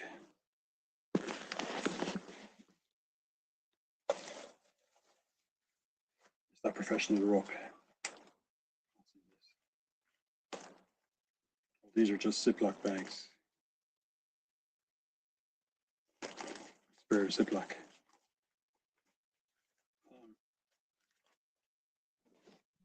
Ziploc bags. What you do if you don't want to get the mess tins dirty, you put one of these Ziploc bags around your mess tin. You can use these for cooking and heating things up and eating out of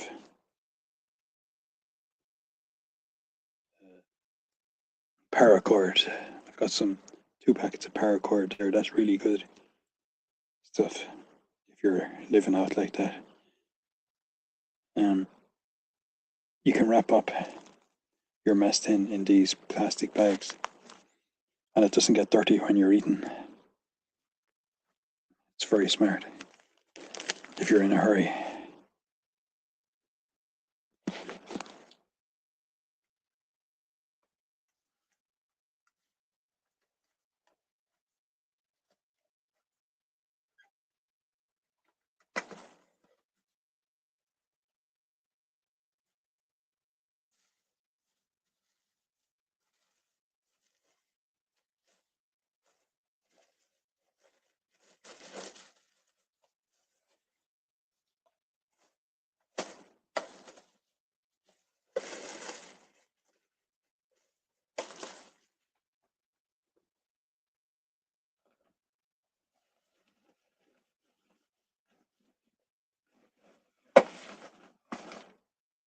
Just putting the stuff back in.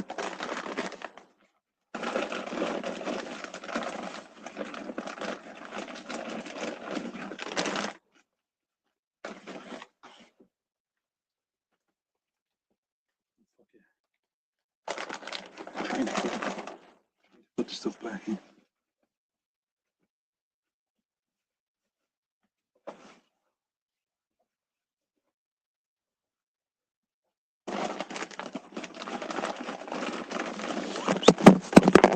Okay. Dropped the phone.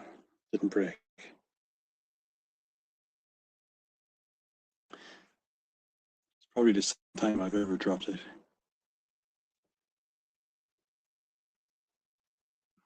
Just putting the stuff back in there. I've only one more pocket to check.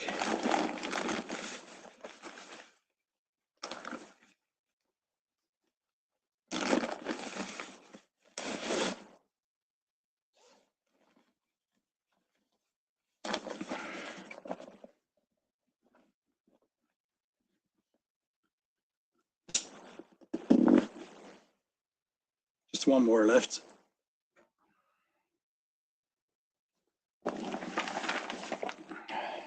See all that rubbish that's after coming out.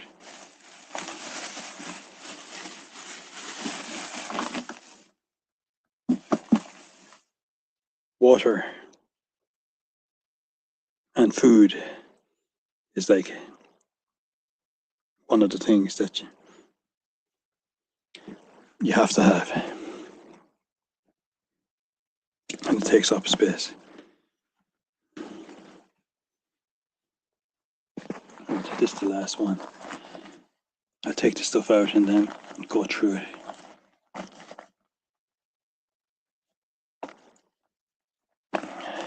I thought I had other stuff, but it's probably in here.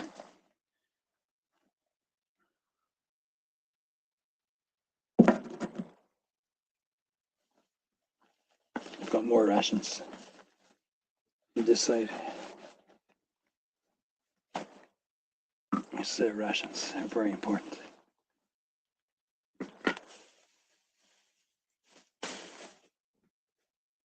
Just more beans, more salmon. It's gone off.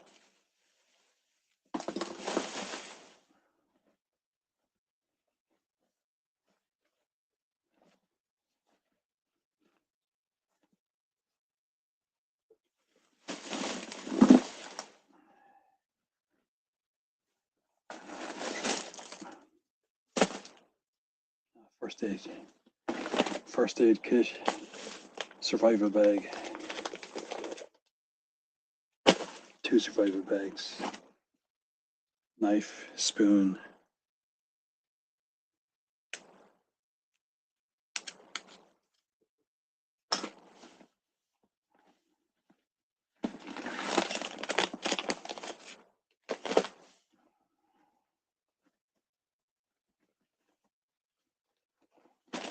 yeah.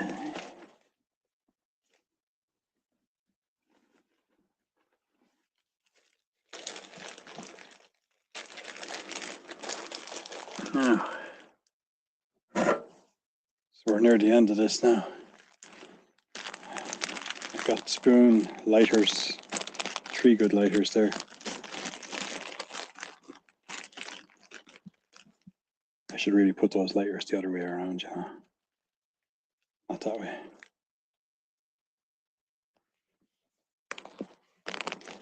The gas. The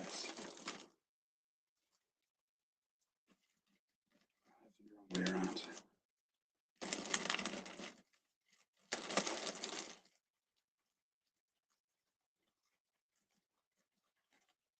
Lighters, of course, very important.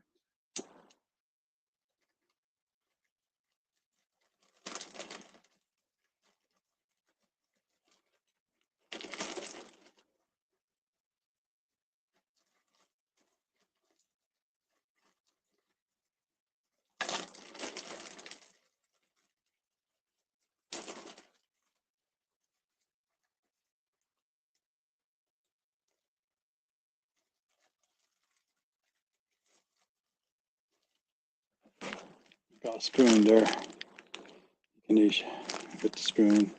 I got 3 lighters.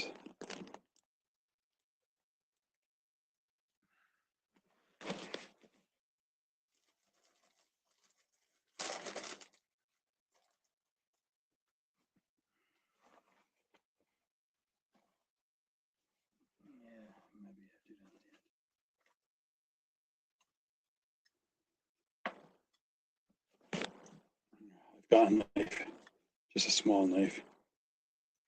Totally essential. I've got a Swiss Army knife as well. I'll show that at the end. I got a teaspoon there. You wouldn't manage without a knife. You need it for everything. Just a normal kitchen knife.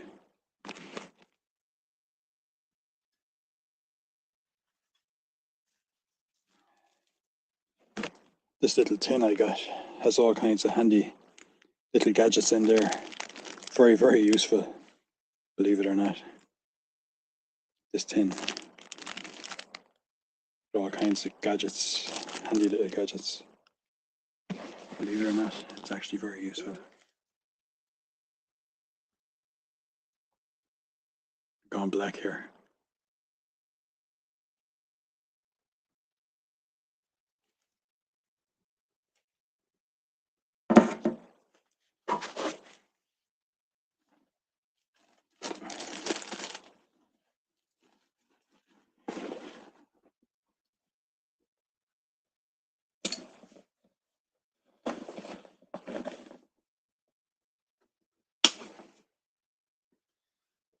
I'm surprised I didn't put in more toilet paper, to be honest. I only had a tiny bit of toilet paper.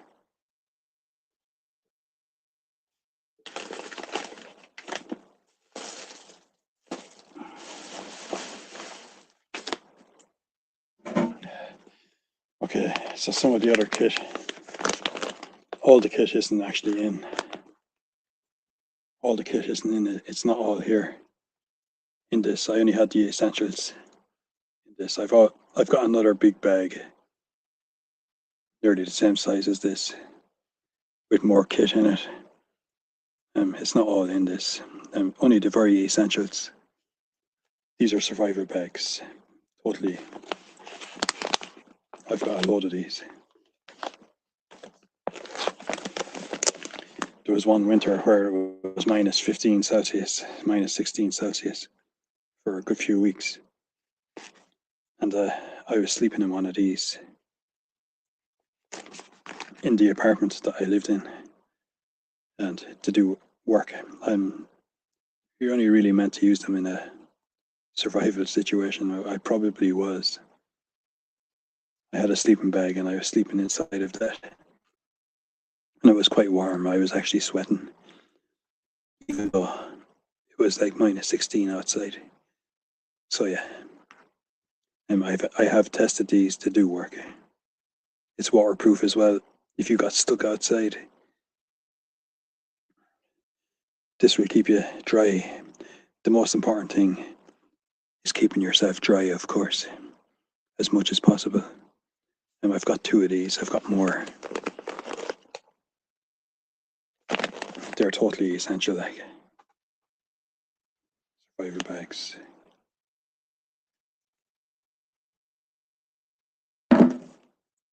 They will keep you warm.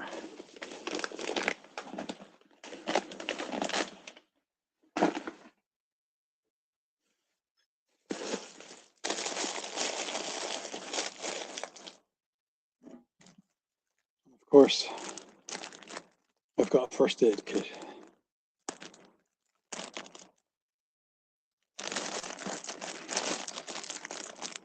With all the usual bits and pieces, plasters and all the things that you would normally need in a first aid kit.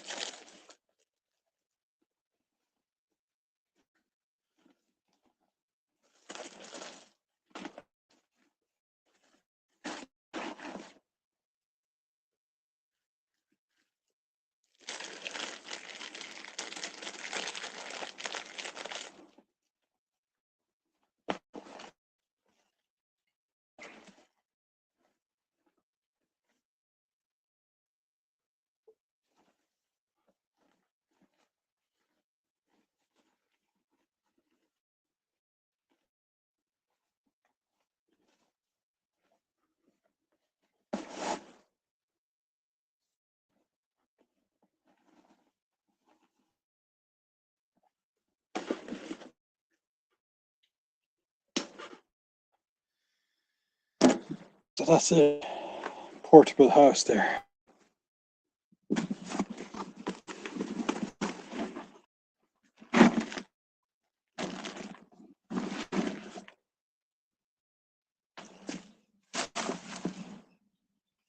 It's all the rubbish.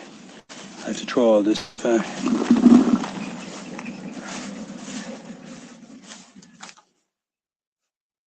That's all the food I had. It keeps you going for a few days. It's like three tins of beans and 2 tins of salmon.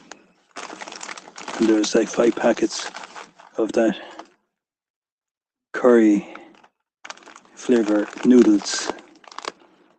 That stuff there will keep you going. 4 packs.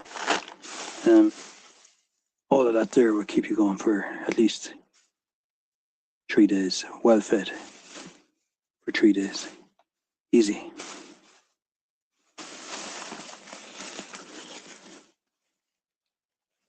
I'm going to throw it in the bin because that stuff, I need to put new rations in now.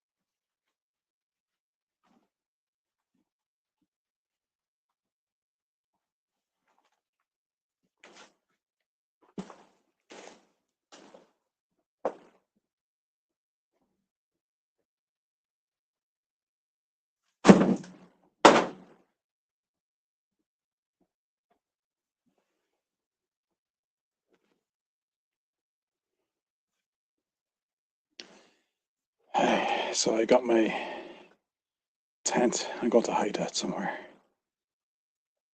And I need to do a bit of work on this bag. It's not too bad. It's not bad. It's a lot lighter now than it was a few minutes ago. The main thing was I had to get that tent out. That tent is super important. I'll get a drink of water now.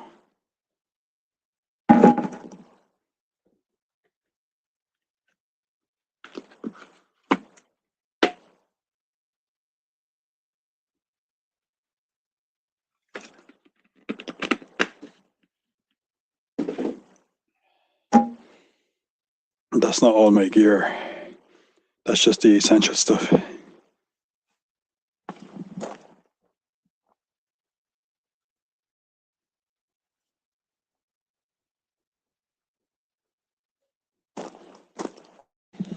That's literally just essential stuff that needs to be there, you know. I have more stuff than that though.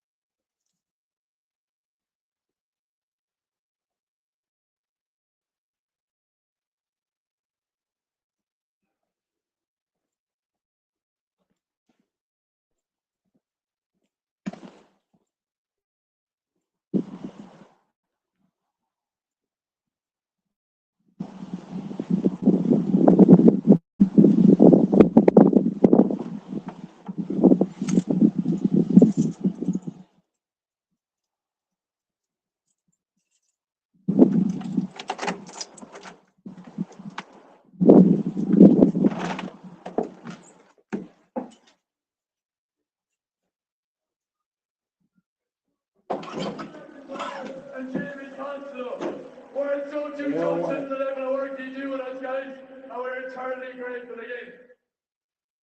To our SMC team, led by Connor Fish, He's going to spend the day out, isn't he? Connor, David Hughes, Barry Sullivan, a massive thank you again for everything. He's what? We're in peak condition for this time of year, and that's all down to you.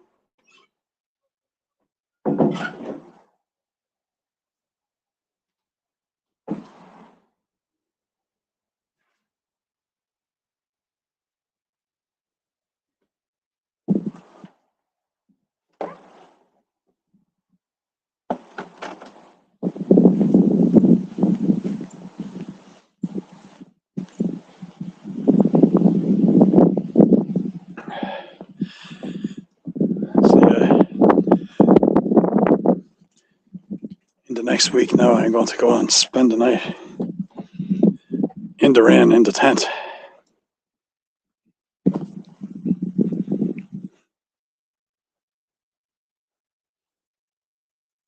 Make sure that it's waterproof.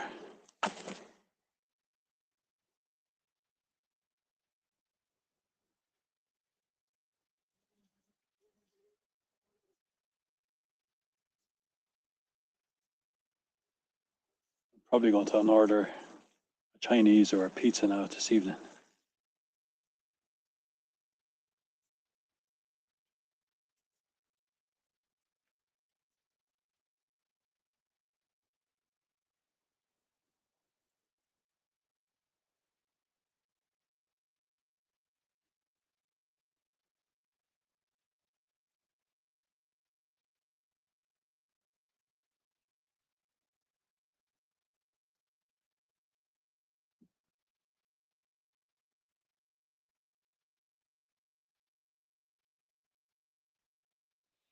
I've got loads more gear than that, but that's obviously all I could fit in the bag. I know I've got other stuff in another bag as well. I know where it is.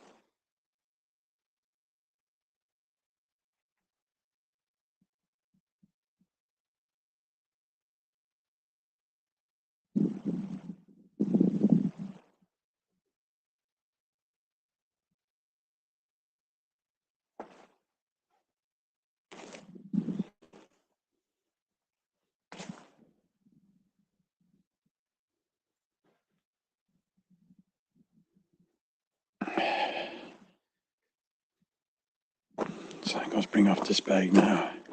I'm going to throw out this, throw it over the wall.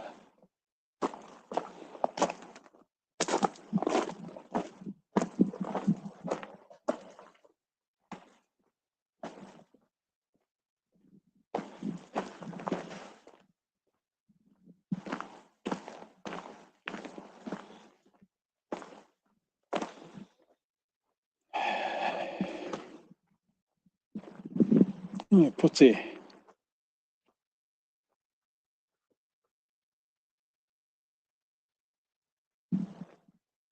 Am I working now? Is this thing working at all? I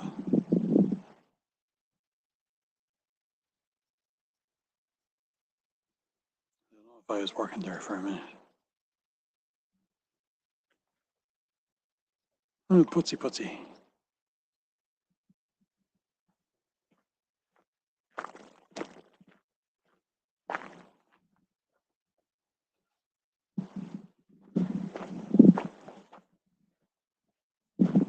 Yeah.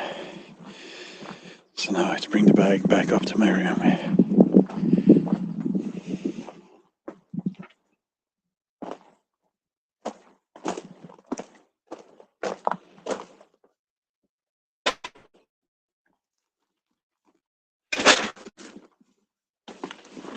I do have a bit of work to do on these. Wrap these up, get them out of the way. There's a few little jobs need to be done on this. I need to get these wrapped up out of the way. You just roll them up and seal it with black tape. That's all it is. I might actually start doing a bit of training with this on my back to build up a bit of strength, stamina.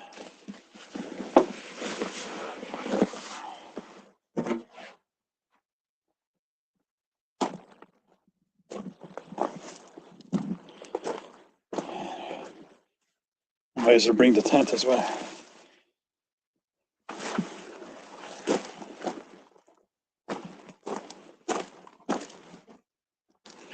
I might start going for walks with this on my back, just to get used to it.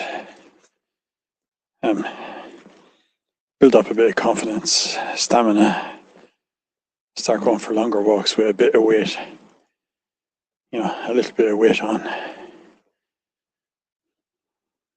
It might be a good idea.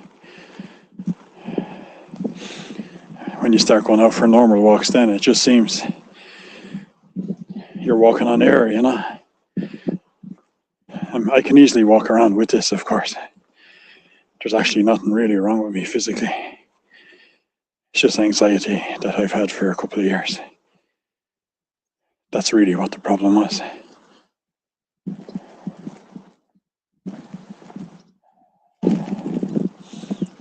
I'm really starting to get over it at this stage.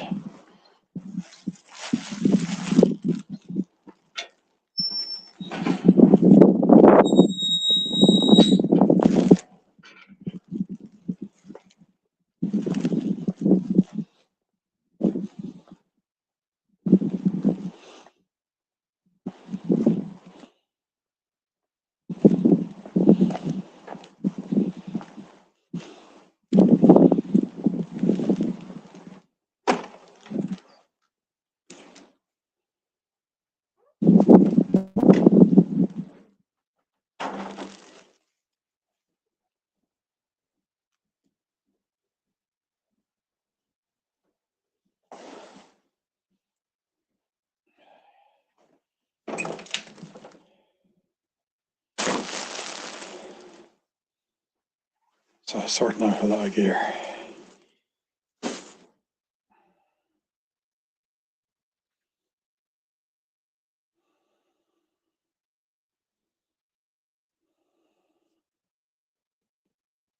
how does this feel on my back?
Now,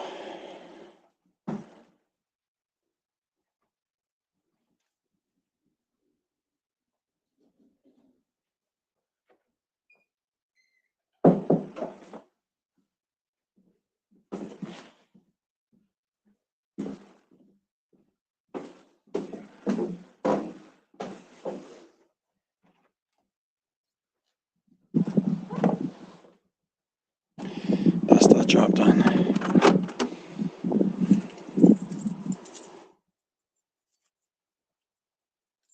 It's my bug out bag. There's no food in it now, but that's easily rectified. I'll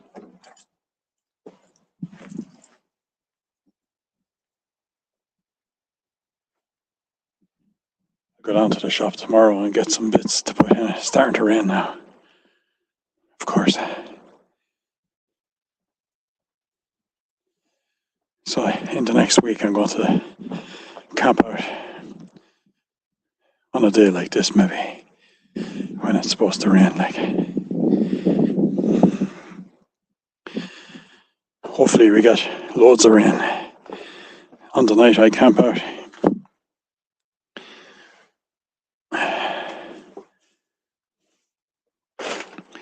And we'll see. Does my tent, stay dry or not? The only way to check it,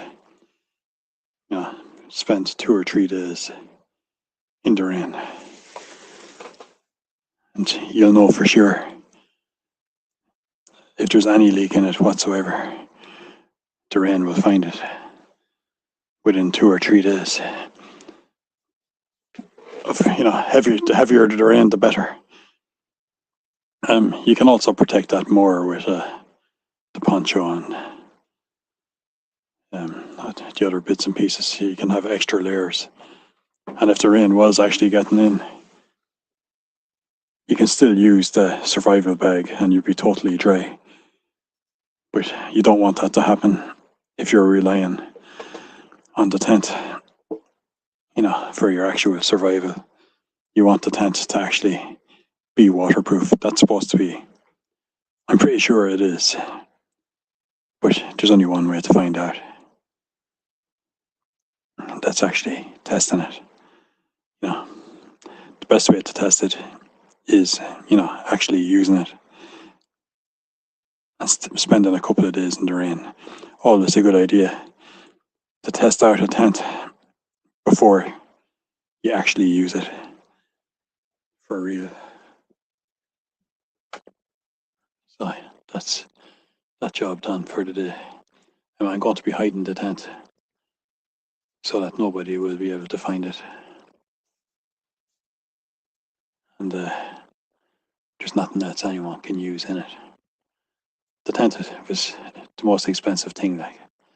It's the most important thing there, and I'm not giving that out to anybody. That's not going to be used by anyone.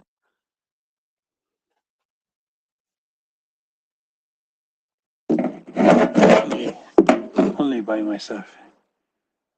If someone else wants one of those tents, they can go and buy themselves one.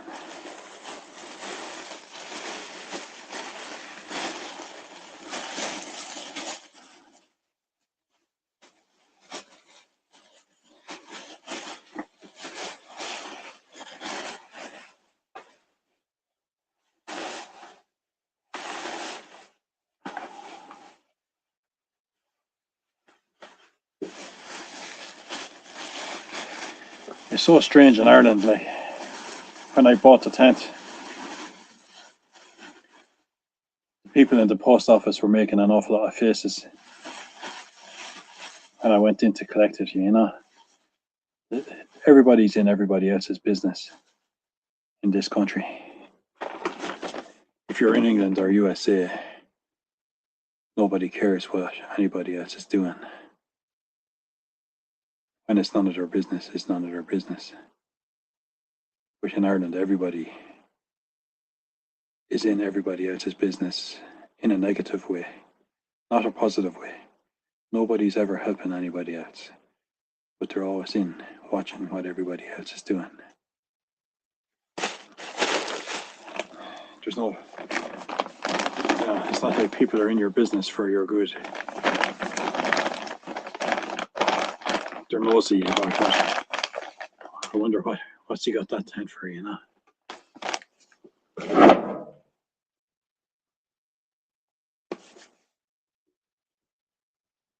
But if it does come down to that,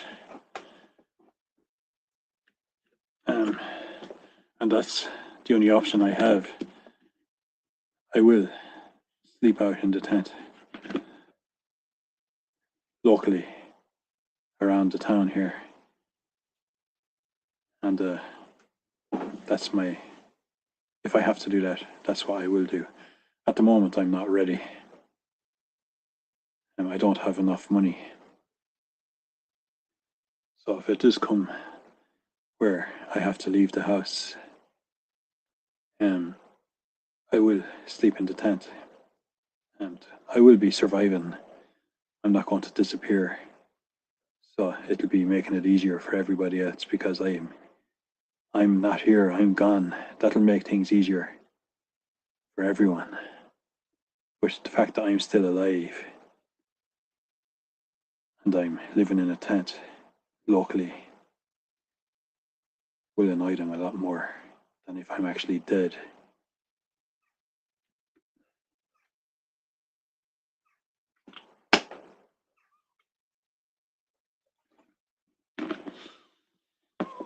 And I still don't know what their fucking problem is. I have absolutely no idea what their problem is. But I will continue to survive the way I have for my entire life. I've only ever really been able to rely on myself. I never expect anything off anybody. I never do get anything off anybody. And if I end up in a situation like I'm in now, I'm totally stressed out by it because I'm made to feel I'm in the way all the time. And at the same time, I continuously keep doing all the work and everything else. It's very strange. Like, I'm doing all the stuff. And then other family members are actually getting money. You're talking thousands regularly. My father, gives out thousands to other family members regularly. And I never ever got a penny off him at any point. And I don't want it. Because why would I need money? Like, what reason would I have? I've nowhere to live or anything, but why would I ever need money? So yeah, I'm the one that's out doing all the work, everything that needs to be done around here. And I'm still going to be the one that ends up in a tent. And doing that work kind of suits me. All this here, I did almost all of that. My father is literally not able. And I don't get the benefit. I'm usually spend nearly all my time down here in the cold during the winter. I bring all the turf up to the house. Anyone who's seen my videos during the last winter, it gives me something to do, keeps me warm. But I don't actually get to sit in front of the fire. All the hedges around the house, and there's a lot of them. I cut those hedges manually with the clippers. All these hedges. I cut the grass when it actually grows. All these hedges have to be clipped manually. It takes a long time. All around the house. They don't do themselves. I do it. All down along there. And around the back. And all around the front. I do all of that shit. If I wasn't here, nobody else would be doing that. And my father is literally not able. This year, he's just not able to do it. Like, and I don't mind doing it, but I do feel like I'm being used. And I'm seeing other people being handed out 5,000, 1,000, 1,000 1 week, 1,000 1 month, and 1,000 in another month. And this goes on all the time. He actually doesn't have much money. He thinks he has, but he doesn't. He's got actually a very small amount of money. If he ever ends up in an old folks' home, are they ever going to give him money? I seriously doubt it. But he's going around handing out money, and they all think, he must be really wealthy. I know he isn't. He's not wealthy at all. The amount of money he has, he might think it was a lot of money. Most of it's gone now. Because he's been handing it out there as if he has money. He doesn't. I know how much he has. And it's not much. For him, back in the old days, they think that's a lot of money. I'm not saying the amount, but it's not much.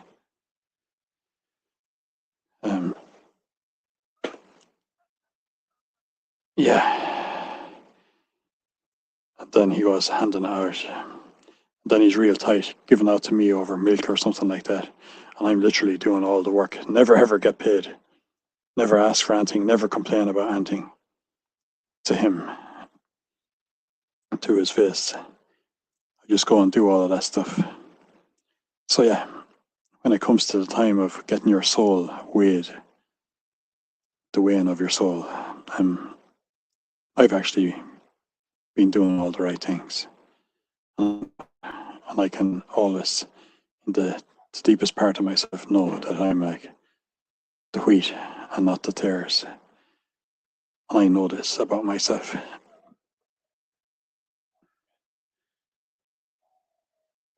Could be what their problem is, the light that shines out of me. It could be what that could be what the problem is. No matter what happens, I still improve. Doesn't matter what's going on around me. I'm doing everything I can to improve. Often I use the adversity, everything going against me as motivation to keep making improvements. So it's a weird thing, everything keeps going against me, but I keep getting better physically.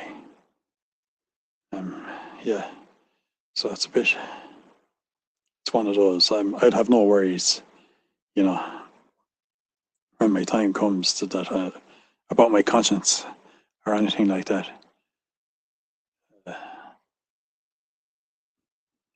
I would never have worry about anything I ever did or anything.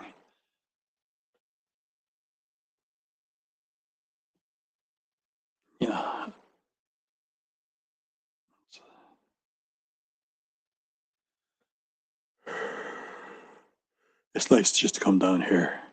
I actually like it, And I'll probably do meditation now for the next 20 minutes. That job is done. It wasn't that big of a deal. Sort out the bag. But I did leave it until someone started threatening to start using the stuff that's in it. I did say, I'm probably going to need that tent. That's why I bought it. And, if someone goes and brings that tent to a festival, it won't come back in one piece, if it comes back at all. And it was quite an expensive tent as well. So yeah, the main reason I needed to get the tent out and hide it somewhere. People won't be able to find it.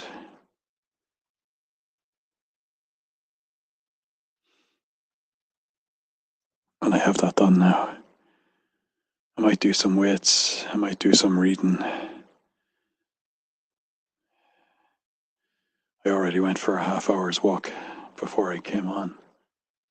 I'm probably going to order Chinese this evening.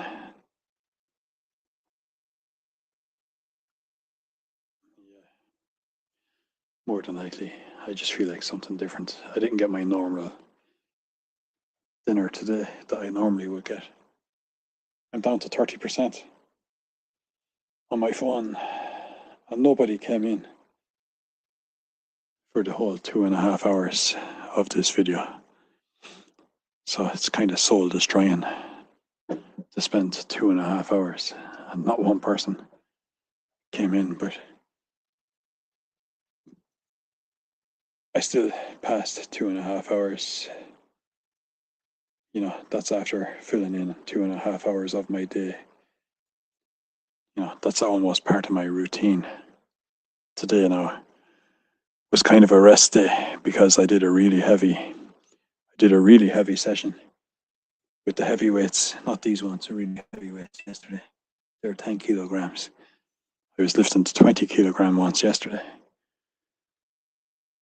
And I did a really heavy session. So today is one of those, you give it a break today.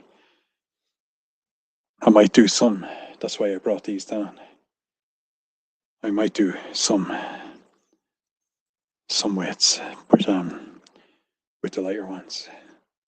I might go for a walk with those weights in my hand. I'm all the time trying to build stamina, strength, resilience, to go for a walk carrying heavier weights. So then when I'm going out for a normal walk, in theory, it should be a lot easier. And quite often I'm down here listening to music, good high tempo, techno trance. And I'm doing the weights as well. And yesterday was probably the heaviest weight session I've ever done for a long period of time.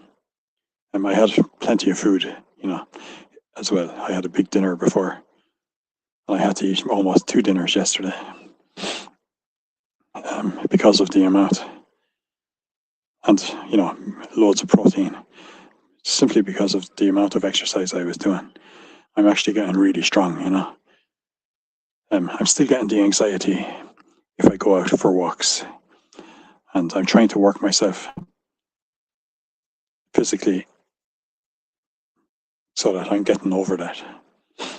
I reckon, you know, the stronger I get physically and the more endurance I build up, eventually the anxiety is going to disappear. It was 100% caused by the Xanax, and I'm off the Xanax over 3 months.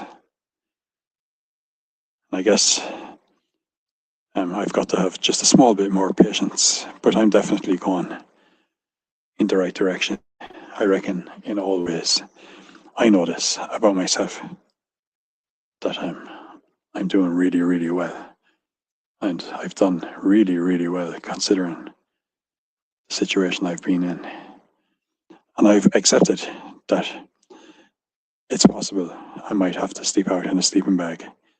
And I'm not really worried about it because I was stressed out about it for so long. I was almost in kind of denial.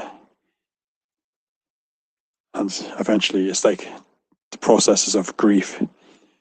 Eventually, you go through the different stages of grief, and you get to the end where you accept that that's what's going to happen. You eventually get to the stage of acceptance. And I feel like I've actually got to that stage today. And a big weight has kind of been lifted off of me. It's a weird thing. It's not the first time I've been through that either. And as soon as you walk out and you're living homeless, all the stresses of life are gone that you normally have, all the worries and the stresses. All of a sudden you realize that you've got a lot more money because you don't have to pay for any of the bills and stuff that you normally have to pay for. And you don't have to worry about any of your material objects because you can't bring anything with you. You know, all the stuff I would have would be in that bag. And you make things as light as you possibly can. There are places that I would be able to hang around as well. The library. Some of the restaurants I go into every day, I'd be able to use their internet. I'd be able to charge my phone in the library. You know, I'd be able to use the library just to spend some time there. There are facilities like the local community hall where I'd actually be able to have a shower, and to have really good, powerful showers in there. They would allow me to use that. I'd be able to get my clothes washed once a week. You wouldn't have much clothes to wash anyway when you're living rough like that. When you're living locally like this and people know you, maybe 50% of the people will have some sympathy for your situation, and then the other 50 will try and make things worse. And you find out the good ones and the bad ones really, really quickly. It will be very strange when it actually comes to that situation, because I don't think I ever heard of a person who's actually 100% sober and clean for over 16 years, ending up living rough like that. But hey, maybe I'll be one of the first. I'm definitely not going to be the last. I might be the first person who's going to end up there. I guarantee you there's going to be an awful lot more coming that are going to end up in the same situation. I'm going to leave it at that anyway. I'm pretty much accepting that it is going to get there. You know, it is going to end up there at some point.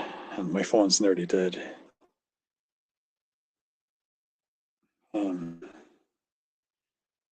So yeah, I need to charge it. Right, good luck. I'll be doing something different tomorrow. I'm not going camping now. It'll be a couple of days. I set up the tent. I'll do a video while I'm setting it up, and then I'm going to sleep in it maybe for at least one day when it's raining. And I'd prefer to do it for like 3 days in the rain to make sure that it's, you know, it's not going to let me down. Like, we'll see. At least 1 day in the rain. You'll know within like 2 hours of the rain coming down if the tent is actually waterproof or not. Basically, right? Good luck.